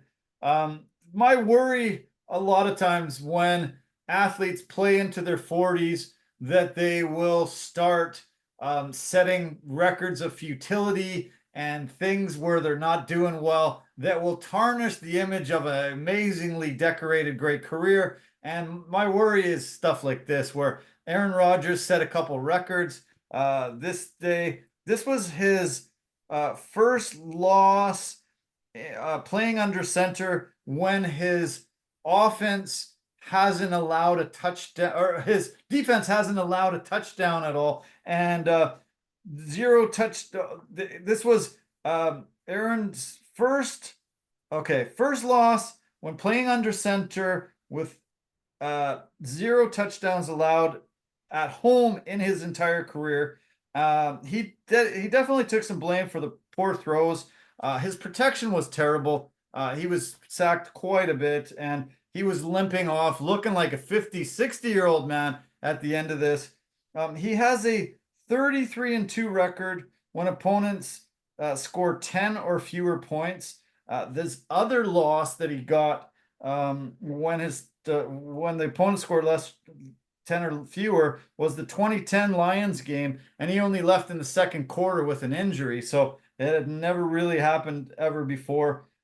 The streak was 22 consecutive wins, and that was the longest active streak in the NFL. And the average margin of victory when the opponent scored 10 or less was 20 points. So, yeah, things like this don't look good on a resume and don't look good for Aaron Rodgers moving forward. They should have ran the ball like crazy.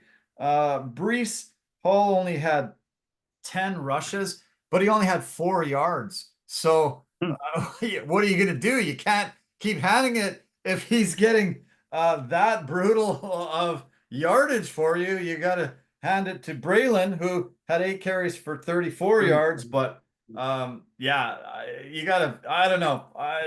Just flush this one down the toilet, move on. Hope that they have a better performance in London.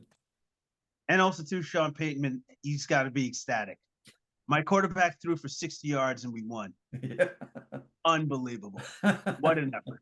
Yeah, right. Yeah, that's funny. Yeah, this was a little bit talked about, the Nathaniel Hackett revenge game after Sean Payton came in there and said last year's offensive performance was one of the worst I've ever seen in the history of the NFL. And then Aaron Rodgers jumped in and said, keep my offensive coordinator's name out of your mouth. And, all that kind of back and forth. But neither guy can really pat themselves on the back for anything great out of this one. No, neither guy can, because this was a dog of a game. It was awful. Nobody really did much of anything. And we're moving on. See ya. The Broncos host the Raiders Sunday. Or later window, the Jets play the Vikings, as I mentioned, on that Sunday nighter. The other Monday Night Football game that's happening tonight is the Titans 0-3 going into the Dolphins 1-2. Not really super excited about this one. The Dolphins announced earlier in the week that Tyler Huntley will start at QB, as Tua is still in concussion protocol and out. I don't know. I think the other Monday nighter will be catching a lot more of my attention than this one tonight. Yeah, I totally agree with you on that one, because the Dolphins could have been interesting if Tua was playing, but he's not. And I don't know, man. Do you think he comes back this season at all? I do. I actually do. Yeah, I do. You think he comes back, like nearing over the halfway mark, right? Yeah, good. Yeah, maybe a good chance of that. I don't know if they do another 4-game IR. Obviously, that will do that. But I guess we'll see. I heard today that he's around the locker room a ton. He's having fun. He's joking around. He seems to be himself. I think the concussion effects are not there, and he could probably be ready once that 4-game IR stint is up. Well, you know what?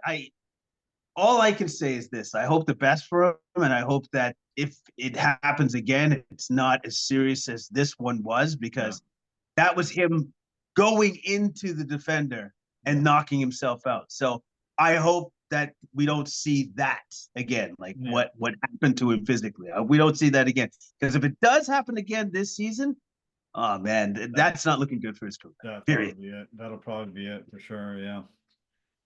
Okay, let's talk a little bit about the AFC West. We've got the Chiefs leading the division at 4-0. The Chargers, Broncos, and Raiders are all 2-2. The Chiefs squeak out a win over the Chargers 17-10 to keep that undefeated record going. As I mentioned, Rashee Rice getting hurt really harms this team, but the Chargers should have won this game. They're up 10-0, looking like, hey, we got this, and then nothing. They just could not do anything else offensively the rest of this game. I don't know what happened. I'm really pissed off at Harbaugh, and I have never seen Herbert so animated and so angry, slamming his helmet down, swearing, freaking out, being really, really, really choked, frustrated at the end of this game. This is a game they should have won. They didn't, and it will harm them, I think, going forward in the season, losing this very winnable game. It was winnable, but here's the problem, Chargers. It's the Chiefs. They're going to figure out a way to win. They just do that. Like, sometimes I don't even understand how they do it, because I'm like, Chargers are up 10-0, and I'm like, that's looking pretty good. You know, like, as long as the Chargers keep scoring, as long as they keep scoring, and then they just didn't score ever again. And then I'm like, I don't know what happened there. And Mahomes is just like, cool, knew that was going to happen. Yeah. Conspiracy theorists think that for some reason everybody wants the Chiefs to win, and somehow they do this. And maybe it's the Travis Kelce and effect and all that. But yeah, crazy, man. So bizarre. I really was excited and looking forward to this game, and I thought this was going to be a really fun game, back and forth battle. But no, not at all. A big win for the Chiefs, bad loss for the Chargers. That's all I want to talk about with it. The Chiefs host the Saints Monday nighter, as I mentioned. Chargers go to the Broncos. Hopefully they'll be able to get that win. Bo Nix does not look good. I would take Herbert over Nix any day of the year, any time of my life. So I would lean towards the Chargers getting the win. Also in the AFC West, we had the Raiders ended up beating the Browns, a 20-16 win. Charles Snowden got a really early sack on Deshaun Watson. Got the really late sack on Deshaun Watson on a 4th down play that really ended up killing the Browns and solidifying this victory. Cleveland was up 10-0, and then Vegas came back and scored the next 20 straight points. Cleveland did score a touchdown early in the 4th, but Hopkins ended up missing that extra point. That really came back to bite them, because they wouldn't have went for it on that 4th down. They would have kicked the tying field goal, and this probably goes into overtime. But they needed to get the touchdown because they were down by 4. The pressure was put on by the Raiders, and they were able to get the win. Yeah, they were able to get the win. The Browns are just at quarterback problematic. Yeah, let's just say that it's problematic. Watson hasn't looked great at all. No, he threw for a touchdown, had 176 yards, but I think I heard a stat of it's one of the worst offensive showings by a Browns team in like decades or something like that. Crazy. Like, especially from the quarterback position. So you're just like, oh man, look at all that money you spent on that dude. Like, that's what money well spent. Joe Flacco, what'd you do? Why'd you get rid of Joe Flacco? And speaking, we're going to be talking about him in a second because of what he did for his new team. I know. Right? It's awesome. Like, oh, I could have done that for you guys, but yeah, you're stupid and you're dumb. So, man, Raiders win. By the way, was Was he injured in this game? He no, I don't think so. No, I don't think he was out. They just for some reason didn't get on the Didn't ball. pass to him No. because he wasn't open. I guess not. Anyway, so yeah, he's probably gonna get out of there. I'm just gonna say that right now. He's probably out of there. He's probably out of there. Yeah. Yeah, he could go to the Chiefs and look out. Yeah, the Chiefs will have another reason why they keep winning all the games. Yeah. Yeah. Okay, the Browns head to the Commanders. That's early window Sunday. The Raiders go to the Broncos, as I mentioned, later window. Okay, this is the time we get to talk about Joe Flacco. He came in and engineered a victory for the Colts over the previously unbeaten Steelers. Colts improved to 2-2, dropped the Steelers to 3-1 with a 27-24 victory. Indy, really want to talk right off the start, though. Joe Flacco shouldn't have played in this game. You know, quite honestly, Anthony Richardson is their guy, and they've invested a lot in him, and they think he's the future to bring this organization to the top. But he's got to be one of the dumbest football players on the planet. Doesn't know how to slide again. He lost almost the entire year of his rookie year doing this. He does it. He gets knocked out of this game for a few plays. Flacco comes in. Then they go up back off the field. Next time the offense is back in, he goes back on the field again, and he does it again. And they have to take him off and say, no, you're gone for the rest of the game, possibly for weeks at a time now. Has a hip injury, has some head trauma, and I am frustrated. We talked about Tua just a couple games ago here, and Tua's out of the NFL right now and teetering on the edge of losing an NFL career over this.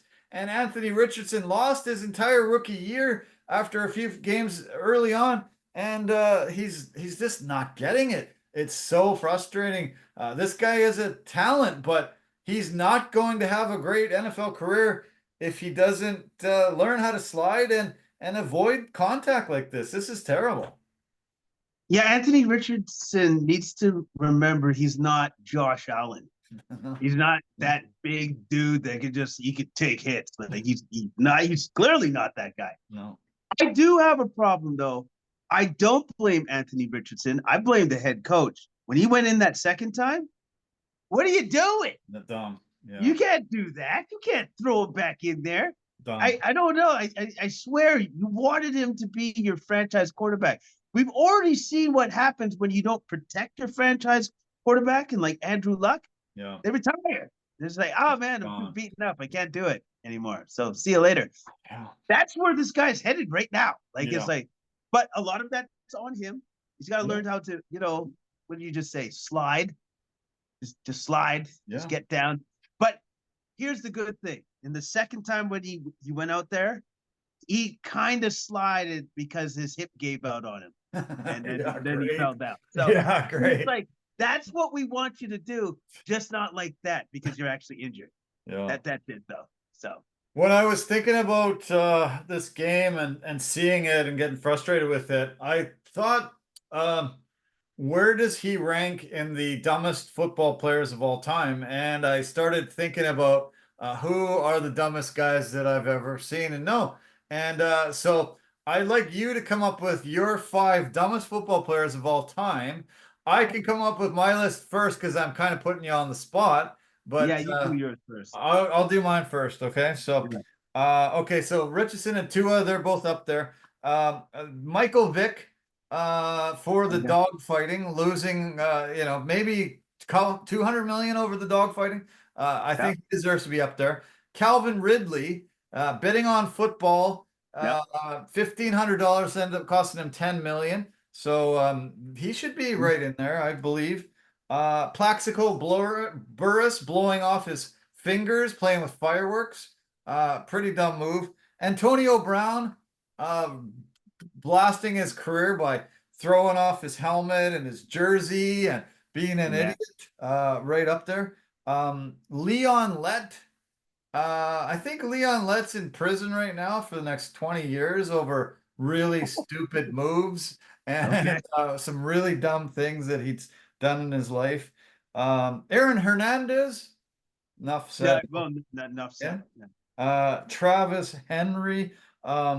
Travis Henry's just dumb because he has 11 kids with 10 different women, has had to go to prison because he couldn't pay child support.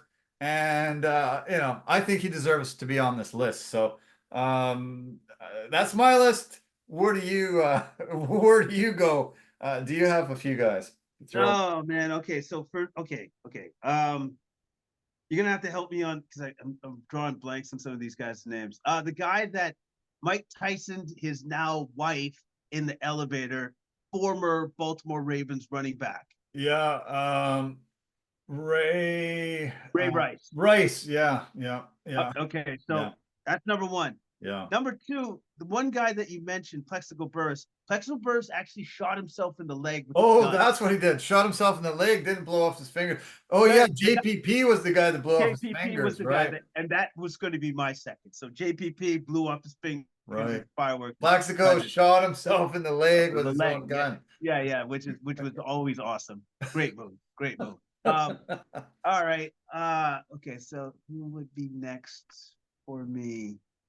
My goodness.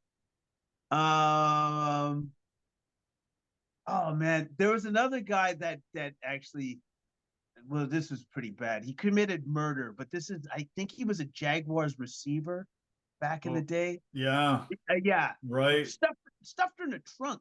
Yeah, yeah, got his girlfriend killed over Yeah, some problem with her keeping the baby or something something brutal. like Yeah, that. So yeah, he's in there. Can't yeah, remember his name. Probably don't want to. He's a horrible human being. yeah.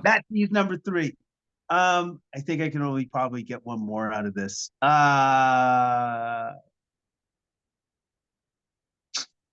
I want to go old school? Guess I could do that. You know what? I'm gonna go old school. This one's being pulled from the annals of time. Maybe Lyle Alzado. Oh man, yeah, Yeah, too much steroid rough, abuse, yeah, and that messed himself up. unfortunately led to problems after his playing career. I think it was brain cancer or some sort of weird ass disease Yeah, caused by said steroid abuse. yeah, Right. yeah, it's a good one. Yeah, yeah, Yeah. that was not a smart move on his part. And yeah, unfortunately, there's quite a few dumb guys have Yeah. really blown up their lives and their careers over stupid stuff. And holy cow, Anthony Richardson is not in those categories, maybe, but oh my Yeah. God, like you've got an example of Tua, about to lose out on $200 million, having these, and you just gotta protect yourself and do not, take on tacklers this way. It's just frustrating as hell. And Yeah. so, and the other thing that was funny about this weekend was Flacco came in, played great, Yep. engineered their win. Somebody talked to him after the game and said, "Hey, I heard that Anthony Richardson thinks you're cool." And he Yeah. said, "No, that's actually not the case. Uh, Anthony told me that his mom is 8 days older Eight. than me. And so definitely he doesn't think I'm cool." Yeah. No, I thought that was awesome, and also too, that's the age disparity between himself and Anthony Richard, Yeah. which is literally your mom's only 8 days older than me. That's it. That's it. Shocking, isn't it? Yeah. Yeah. Yeah. Yeah, that's the far end of the spectrum there. Yeah. That's amazing. Yeah. So Yeah. Okay. We only have one game left, and that's in the AFC South, one division. Texans are leading the division 3-1. Colts are 2-2, second place. Titans 0-3, and the Jags fall to 0-4. Texans ended up getting this 24-20 win. I was quite surprised actually how good the Jags did, and they really, could have easily won this game, but CJ Stroud had another phenomenal game. 350 yards passing with a couple touchdowns. Nico Collins with a career high 12 catches, 151 yards and a touchdown. Diggs contributed, and Akers is good with Joe Mixon out. And Jags are on the right track. Still took the loss in this one, 24-20. Yeah, they still took the loss. I like their rookie Thomas Jr., who had 6 receptions, 86 yards, and a touchdown. But it's just, I don't know. The Jags still trying to figure their stuff out. Yeah, they're just still trying to figure it out. But here's the thing: Texans have already figured it out, and they just continue to keep humming along. Stroud had a magnificent game, and I love the fact that Diggs had the option on that play that he decided to go, you know what? I'm just gonna run it in myself because I haven't scored a touchdown yet, so I'm gonna score a touchdown. So yeah, good, and that keeps him happy. By the way, yes. him doing that, it's like if I'm CJ Stroud, I go, and whenever you feel that you need to score a touchdown, you just go and do it. Okay? Yeah. We just want to see you happy. Yeah, you got to make him happy because he can be a cancer on a team. So, yeah, you got to figure it out. But okay, that was the NFL story. Man, I can't believe how much time has passed by. But we do have to just talk about the UFC briefly. We had a card from Paris, France, at the Accor Arena, big sellout there. Man, the French fans are actually pretty damn phenomenal. When their fighters are entering the cage and doing well, wow, it's very impressive to see how they get behind him, and pretty neat to see these shots of Paris again after we had seen so many during the Olympics. Kind of cool. That is a beautiful city, and it's got to be on everybody's bucket list to go there and check it out. Amazing architecture, beautiful sights, incredible place, and yeah, it's great to see the UFC back there year after year. Yeah, it is. It is great to see. Fact that it was a packed house, for that UFC, which is always good to see. Yeah. And you know what? Didn't mind the fact that it was early. Yeah, I didn't mind that. nice. You Good. want to know why? Good. Because it's at a normal time for the fighters. Yeah, I'm okay with that. yeah. Because then it meant that we got to see the UFC, got it out of the way, had the rest of the day to do our stuff. So if the UFC wants to do more of that, I am all for it. I'm good with it because, hey, if this is the result with the fighters, putting on good shows, yeah, let's keep doing that then. Yeah, let's keep doing that. To me, this felt like a pay-per-view. It didn't feel like a fight night. And, I know they do the pay-per-views because they want the buys, and they do it, at our convenient time and screw the fighters overseas somewhere. But this is good. This was still a really great card. It was a fight night, but yeah, I like it better. I think we're getting more quality fights when they're fighting at night, proper time. So this was good. The main event had a really great battle between the hometown favorite Benoit Saint Denis and Renato Moicano.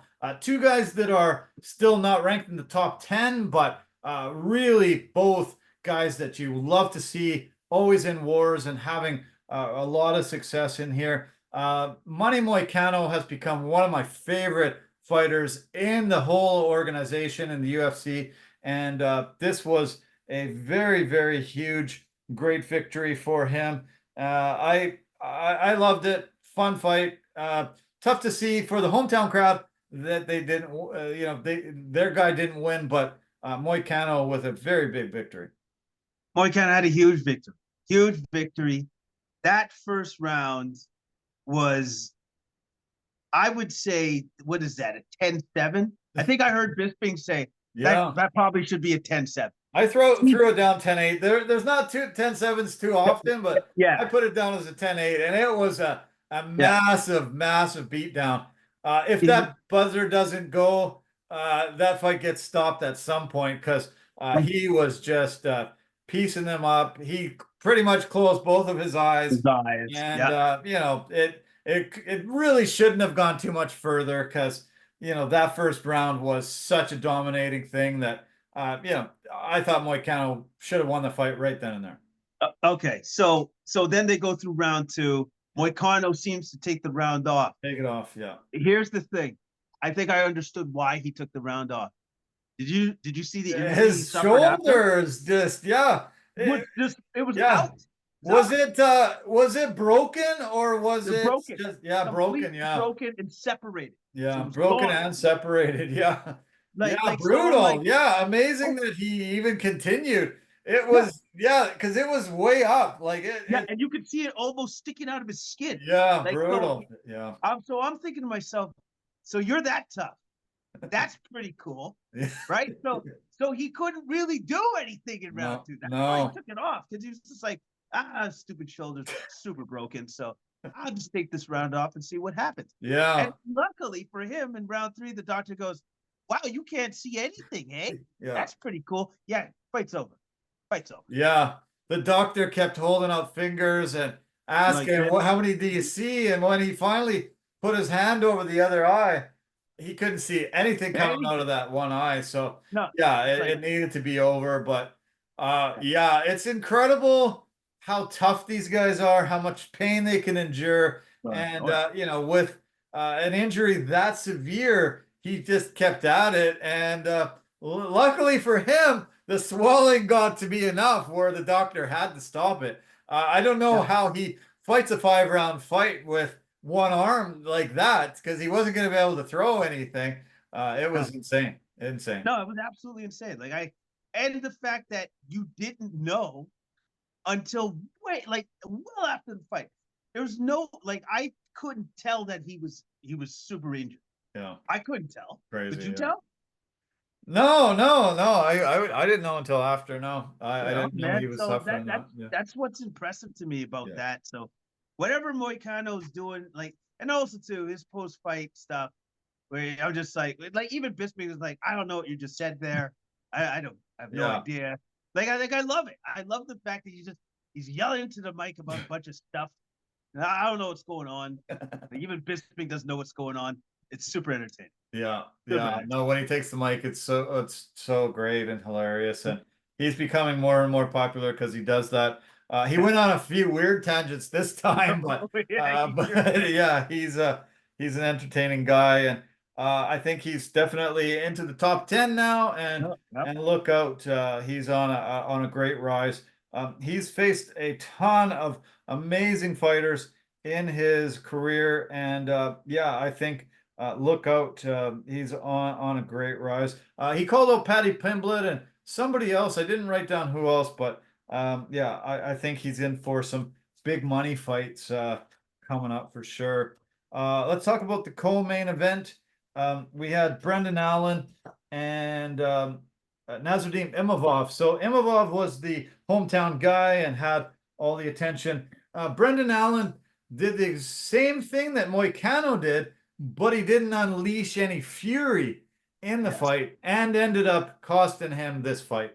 He made a big mistake by not raining down some ground and pound, trying to end the fight. He just grinded him into the dust as much as he could in that first round, gave Imavov a shot, and Imavov came back, won the next 2 rounds, and gets the win. Yeah, well, Allen thought that he could wear out his gas tank. Yeah, I think in that first round, right? Yeah. But also too, if you're gonna wear out his gas tank, I don't know, a little ground and pound would probably help, or a lot. Yeah. But he didn't throw any of that. Moicano did it and won, and Allen didn't and lost. And lost, exactly, right? And Imavov was better at the takedown defense for the next 2 rounds. He was absolutely spectacular when it comes to that, because I think he was caught off guard on the first time. And then also too, Allen didn't set up his takedowns at all. He didn't set it up with punches or anything. He just kept diving for legs, telegraphing them, and telegraphed it. And it's for a guy as good as Imavov, that's not going to work. You have to set it up, and he didn't do that. I don't know what happened. I don't know why he thought that was going to get it done when it clearly wasn't. So, Imavov, great win. Allen needs to go back to the drawing board and know that you can't do that against the upper echelon guys. That's not going to get it done. Yeah. True. Yeah. Okay. The fight before that was the featherweight fight between William Gomez and Joe Anderson Brito. Gomez gets the decision victory here. This was a split decision win. Kind of weird. There was way too many split decision wins here, and I don't know. I don't understand why there was so many, but yeah, tell me your thoughts on a tough fight between 2 tough guys. Gomez ends up getting his hand raised. Yeah. Okay, this is what I will say about the fight. I thought he got his hand raised because he's French, and it was a French crowd, French audience, French judges. Right. Personally, that's what I thought. Yeah. Like, I thought if the fight was close, which it was, like, there was a lot of give and take in this fight. But Brito was constantly going forward, constantly being the aggressor. But Gomez was very good at counter. Super good, like very, very, very effective at counter. His shots, right? So I knew it was going to be close. So with that being said, I think Gomez got the nod. French crowd, French judges, French fighter. That's why he got the nod. Yeah. Personally. I had it 2-1 for Brito, but you're right. Yeah. I think, I saw this a lot. It seemed like hometown judges, and they were, getting the nod there. Gomez is now on a 12-fight win streak, so that's pretty damn impressive. He's asked for Diego Lopez. I don't know if that's too much of a shot, but you might as well shoot for the moon and see what you get. Yeah. Okay, we talked about the Brian Battle, Kevin Uset fight going in. You said, look out, this is a guy that really stands out for me, and I think that's who I'm thinking might be able to deliver a performance worthy of a bonus and one of the fights of the night. And holy shit, Battle was great, and he became a heel too. Seemed to really soak up the booze and ended up fingering the crowd right after it. Did not want to walk out there the fan favorite. No, he doubled up, and I was just like, yeah, drink it in. He's like, booby, booby. Like, that's like, just makes me stronger. And I'm like, oh yeah, nice. That's some nice WWE material right there. That's good. Yeah. Super villain, but man, he just kept pushing forward. Pushing forward on Juicy, and definitely with the volume of strikes that he had, like, he just kept coming on like an avalanche. He just kept coming on harder and harder and harder, to the point that Juicy, who was doing pretty effective with his counter strikes, couldn't keep up anymore. No, he just got swallowed up by the avalanche of strikes that Battle was throwing at him. Yeah, and eventually in round 2, he took him out. It was I was impressed. Yeah, that was great. Just. One shot lands, and then all of a sudden Battle just flurry of punches, just bam, bam, bam, super accurate, hitting every shot. And Uset just never had a chance to get himself collected, never had a chance to avoid it. And incredible, great to see. And I loved it when he yelled out, "I know you didn't think the Butcher would lose to some French dude." And I said it again. I really doubled down on being the heel of the whole entire night. So it was pretty awesome. The other thing that happened during this fight too is they showed Leon Marchand out in the crowd. He is the French swimmer who won 4 gold medals for them, became kind of the darling of the Olympics, was probably the face of the French gold medal winners, and another massive roar when they showed him sitting in the crowd watching the fight. So, Morgan Charrière, another French fighter, the last pirate, ends up getting a huge knockout here. Miranda ended up trying to throw a spinning back fist, was able to kind of land it, but put himself in a really bad spot. Took a left hook, dropped him, and that was all she wrote. Amazing left hook that just dropped him, put him out. Goddard rushed in and stopped this fight. Miranda's going to really look back and regret trying to do that spinning back fist that ended up causing him to lose. Yeah, man. It unfortunately it didn't land, and I think it was unwarranted. Where like a normal strike probably would have been better suited. Yeah, would have put himself out in position like that. And Charrière he capitalized on that. And that left hook was vicious. And once that connected, lights out, game over. You're done. That was it. Yeah, incredible. Okay, speaking of incredible big knockouts, the fight that kicked off the main card. Forrest, the Smile Killer Ziam. Man, this one goes down as one of the KOs of the year. He was able to get his hands on the top of Frivola's head and then just slam his knee into him. Frivola was playing possum, and I wouldn't have stopped it, but I would have given him a lot more chances. No, I'm kidding. Like, oh my God, was he ever knocked out bad? Oh It was my bad. God, he might still be knocked out. That was one of the most vicious knees you're ever going to see, and yeah, as I said, knockout candidate of the year. Like it was a very entertaining fight. But I thought that ZM was definitely in control of this fight as it was going on. Yeah. But then when he threw that knee for the knockout, and he was out as soon as it touched his chin, he was out. Yeah. It got a little concerning because he was out for quite some time. Yeah. And then even when he did get up, dude was shaky. Like Oh, even when he was getting out his of the legs cage, weren't even able to get him going. Yeah, he like was. his legs weren't there. Like he had to have all these people help support him to get him out of there. And I'm like, that to me means it's like, no, you're not. You're out for a couple months. Yeah. Like it was a bad knockout. Great win by ZM, but one hell of a knockout. Yeah.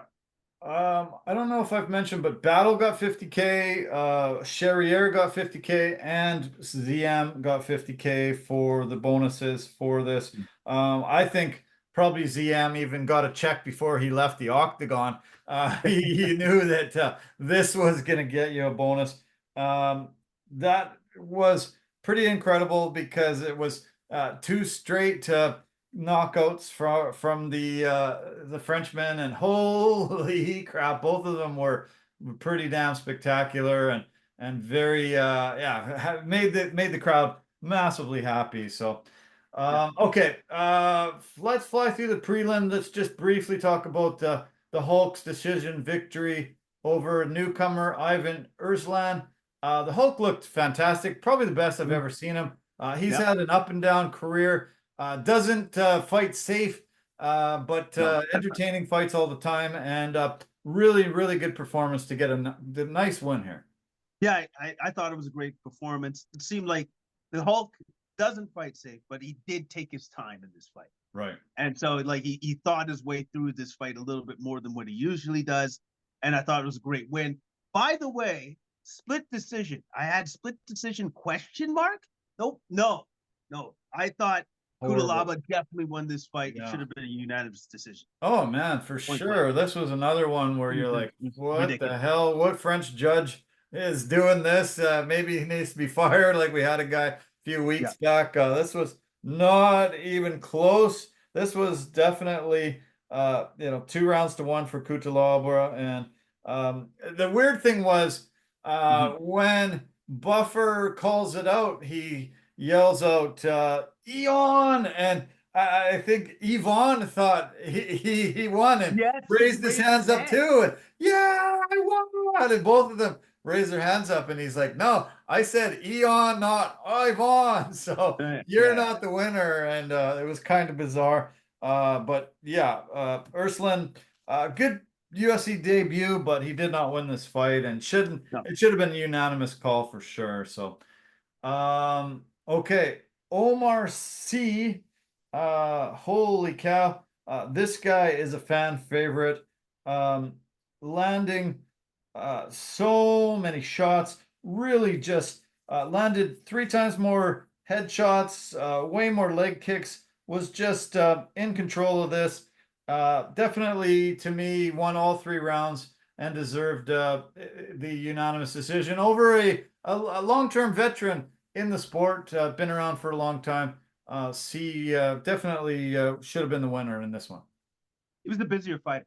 Yeah. He threw a greater volume of strikes. He was the busier fighter. Yep. Jung didn't seem to trust himself or figure out exactly how he should attack Sai, and Sai knew exactly what he wanted to do and how he wanted to go about attacking Jung.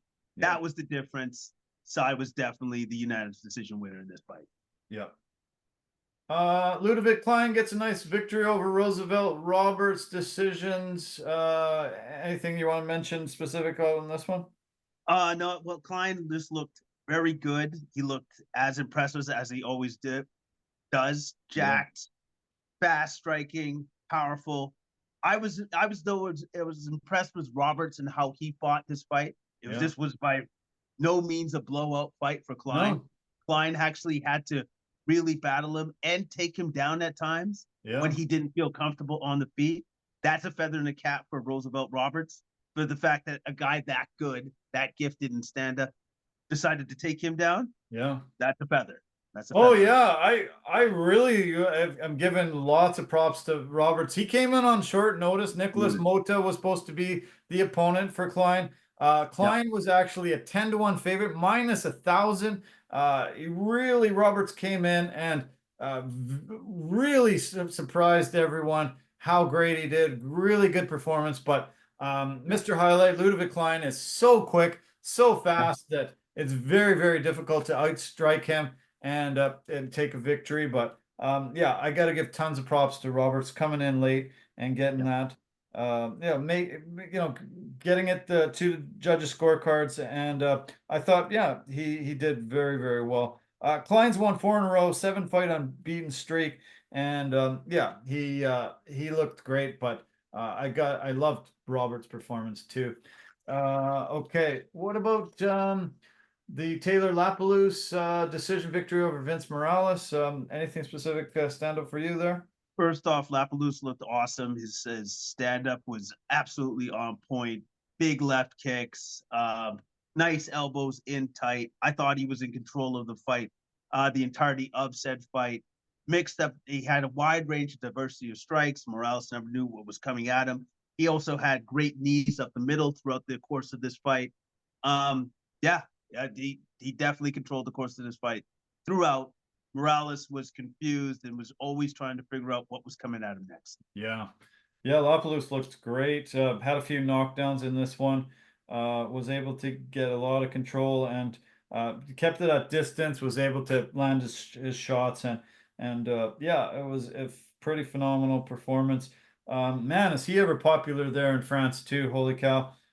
Double impact and they were chanting.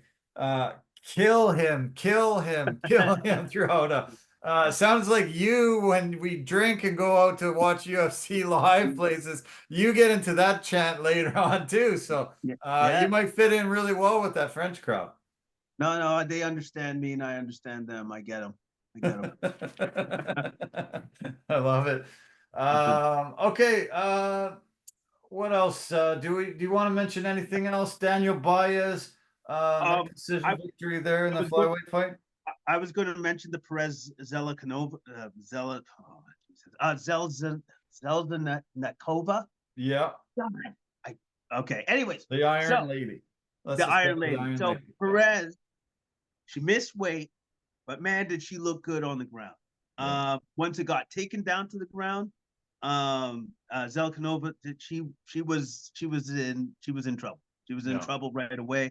I thought she was doing great trying to maintain her distance and use her length against Perez, but once Perez got her down to the ground, it was just only a matter of time, and she managed to get that arm triangle finish. I thought it was super impressive. I was very impressed by that. But she needs to make weight. That wasn't good. And she needs to also be more respectful. That twerking her ass in her face wasn't cool. I didn't like that. I forgot about that. She just, at first I was just like, what is she doing? I go, oh, you can't, because like right there, if I'm the opponent and it's okay, so you won, and then she does that, I might take a swing at it. Yeah. Oh yeah, for sure. Yeah. Yeah. I'm kicking her in the ass. Yeah. That wasn't cool. Right? That wasn't good. She called out Kayla Harrison, who's fighting this weekend. That would be a great fight, and I'd sign up for that. They're two huge women, though. Might be hard for them to either make weight. Yeah. Even for Kayla, like when we get to the 307 card, I hope that she has her dietitian on point and stuff like that. I don't want to see her on the scale like I did last time. No, it looked like she was gonna die. Yeah, I don't need to see that. It was bad. I know, super bad. Yeah. Yeah. Okay. What else? We definitely should start wrapping it up quick, but yeah. You want to move on to the preview for 307? Sure. That sounds great. That sounds terrific. I do want to say that Chris Duncan got a 50K bonus as well. He ended up getting a guillotine choke in the very first fight of the night. He had the choke in for a while. He started realizing that his arms were getting tired, so he decided to let it go and to throw some punches in. When he let it go, the guy didn't move, and he realized that he was already asleep. Nobody noticed. The ref, he finally had to say to the ref, "Hey, the guy's asleep. He's not moving. What's going on?" And ref had to come in, pull the guy off of him. He got 50K, but nobody noticed until he didn't move when he finally let go of the choke. It was crazy. That is funny because it's just like, so you realize I probably could have killed this man, right? Yeah. If my arms didn't burn out, I just would have held it. It's Just like have held it, yeah. super weird how he's just not moving, eh? Yeah, that wasn't good. It was pretty That's not crazy, good, yeah. man. Actually, that's not good. That's not good at all. No, that's why that's sometimes a worry when we're in other places where they're not having fights every week or every few weeks. Yeah, so Yeah. not good. Okay, UFC 307. Yeah, let's do the preview. We got a really great card coming to us from Salt Lake City. 2 title fights. The main event has the light heavyweight battle between the champ Alex Pereira Poatan against Khalil Roundtree Jr. You mentioned Roundtree, how much you're excited that he's getting this opportunity, and you think this is going to be a really good fight. I sure hope it is. Roundtree's been fighting fantastically over the last couple of years, and should be a stiff test for Poatan. Yeah, it should be stiff test. I love Roundtree's his whole story, his everything about him. Like I really appreciate what this man has gone through, where he's gotten to, and how he's become who he is now. Like I really love the story and the amount of power that's going to be coming at Alex Pereira. This should be a great fight. I don't think this goes to decision, by the way. I think this definitely ends in somebody getting knocked out. So that's awesome. I'm looking forward to this fight. Sorry, though, the co-main event, I am not looking forward to that. I don't want to see it. I'm sorry, man. I don't care. Yeah. I don't care about it. You want to know why I don't care about it? Because the lady that's fighting just below them, Kayla Harris, when she disposes of Caitlin Vieira, which I'm pretty sure she's going to win, she's going to fight whoever wins that fight and then just run through them. Like they never existed. Yeah. That's what's going to happen. Yeah. I actually consider Raquel Pennington the worst champion in the UFC. I don't think she really deserves a belt. I'm shocked that she won it. When it was vacant, she was able to beat Mayra Bona-Silva, and that was lackluster. I've never really considered Rocky a champion material, so when she won, it was pretty shocking. Juliana Pena has had flashes of brilliance in her career, but she hasn't fought in over 2 years. Is coming on 2 years in a few months, and so I'm not sure what we're going to see from her. She is a former champ. I figure she's probably going to win this, but we'll see if the rust is too much. Co-main, not great. No, not great. I'll tell you who could have been the co-main, though. I'll tell you who that should have been. The fight underneath it. Yeah. Jose Aldo. Yeah. The king of Rio. Rio, thank you. King of Rio. Yeah. If he was the co-main, I got no problem with that. Yeah. I got no problem with that. I don't even know who he's fighting. It's Mario Batista. It doesn't matter who he is. The fact that Jose Aldo is back with the UFC and saying still got a little bit more to give. Yeah. Again, it just goes to show his greatness and the fact that like he's a one of one. Yeah. That dude is just, he's awesome. He's always been awesome, always will be awesome. Yeah. Yeah, well, he defended his belt, featherweight belt 7 times in the UFC, considered one of the greatest champions of all time. Actually had the WEC belt before they got molded into the UFC. I think that if Conor McGregor doesn't get into his head and win the mental game and force him to throw the early punch and get knocked out in 13 seconds, I think possibly his career trajectory is totally different. he might have be able to beat Conor and maybe, continue to hold the belt for a lot longer. He leaves the UFC, goes and does some boxing, comes back. Now he's doing great again and in a different division and looking fantastic. 38 years old, but still a sniper and a really, really top contender in this division. And still in incredible shape. Yeah. I don't know what kind of genetics his parents and grandparents gave him, but awesome. Yeah. Made yourself a killer there. That dude, that boy is bad. He's a bad man. Yeah. And then to open up the main card, I love that fight. Yeah. Kevin Holland, Roman Dolidze. I love it. Yeah. Love it. Love it. Love it. It was supposed to be Chris Curtis and Kevin Holland. Unfortunately, Curtis broke his foot. Dolidze comes in, and I love this fight, though. Dolidze beat Anthony Smith last time out, UFC 303 in June. Kevin Holland also fought in June and beat Michael Olachechek. The Trailblazers always super fun. Love watching this guy have battles, and that will really kick the Utah crowd into high gear. The opening the main card. Yeah, definitely, man. Like the Utah crowd's going to be in for some great entertainment for that first fight, and then to lead off the prelim card. Feature prelim there. Wonder Boy against Buckley. Is that what you're talking about? Dude. Yeah. Yes. Awesome. Yes. Awesome fight. Yeah, I love it. Absolutely great matchmaking there. Incredible. Gonna be super fun.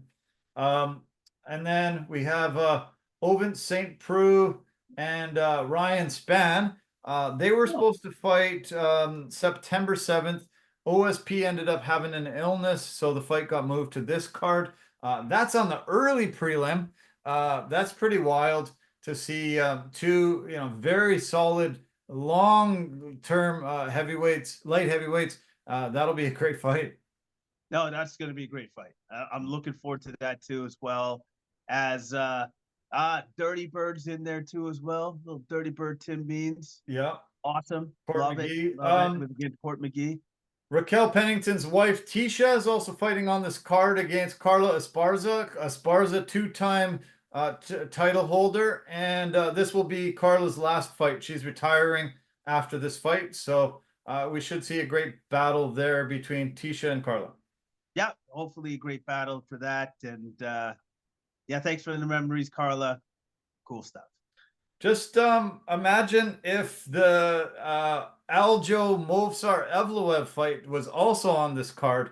It got canceled. Aljo unfortunately got hurt in a sparring session, and this fight has now been moved to UFC 310 December 7th in Vegas. But man, this was something I was super looking forward to. Really sad to hear that Aljo got hurt, but they've got a few months to get ready for the rescheduled fight. Yeah, and also too. So does that mean that they would have been on the early prelims? No, fight? No.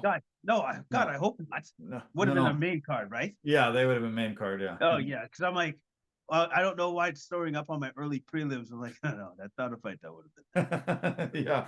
The other fight that was supposed to happen, and I guess it's off the card completely. Was supposed to be Nate Landwehr was supposed to fight Austin Hubbard. Oh yeah, your boy Hubbard, Landwehr. Yeah. Yes.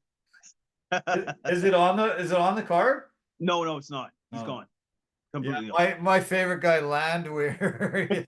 Yeah. He was supposed to fight Austin Hubbard. Hubbard got hurt, and then Alex Fluffy Hernandez was supposed to fight, and for some reason that fight got pulled too. So not a big loss. Not a Landwehr guy. So easily so many other fights to look forward to on this card. Yeah, man, it's going to be a great card. I'm looking forward to it. I'm actually going off to visit a friend and watch it at his place. He's out in the sticks somewhere. Oh. It's a far drive. So anyways, it's going to be fun. It's gonna nice. Good for you, man. Awesome. Okay, man. Well, this was great. I'm glad we get it out of the way early.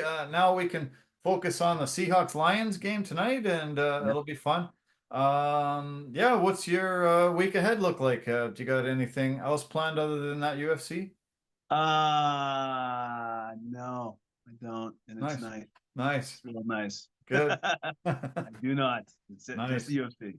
Okay, well, good. Well, maybe we'll do a lunch sometime this week. Yeah, get together and see. I haven't seen you face to face in a while. No, man, you know what? That's a great idea. We'll talk more about that, but yeah, definitely we'll get that done. Okay, buddy. All right. Thanks again, man. Enjoy the All right. rest of your night. Have a good one. All right. Cheers. All right, you too. Cheers. Take Bye. care. Bye for now. Okay, wow. Yeah, this was a epic long podcast. We had so much to cover. NFL was one of those wild weekends again. UFC was great. Fight night turned out great. I really love that crowd in Paris, and I have to go. Yeah, they're putting it on once a year every year now, so I have to go next year, I guess. And yeah, this one from Salt Lake, Utah is going to be great. UFC 307 coming up this Saturday. Regular time, 5 o'clock prelims, 7 o'clock main card, early prelims, I guess around three. Let's see, early prelims, I guess around yeah, 3 o'clock Pacific time. So enjoy. Thanks so much for tuning in. Thanks so much for watching. Thanks so much for listening. All your support and everything. Want to mention our supporting partners. Want to thank Anchor.fm, the easiest place to make a podcast. Go there and you can do what Jason and I just did here. Verbero, the hockey equipment and apparel company, industry leader in technology, performance, and value. And the V350 stick is a must-have for anyone that plays hockey in your midst. Pampas and Possibilities, the designers of West Coast beautiful things for your home. Spruce it up, make it look great. Love to have people into your home once it's done up by that group. And Forever Living, the aloe vera company for health and beauty products. You can buy some of those products on our website for discounted rates. So take care of yourself. Love you guys lots. Have a fantastic week ahead, and we will talk soon. Take care and bye for now.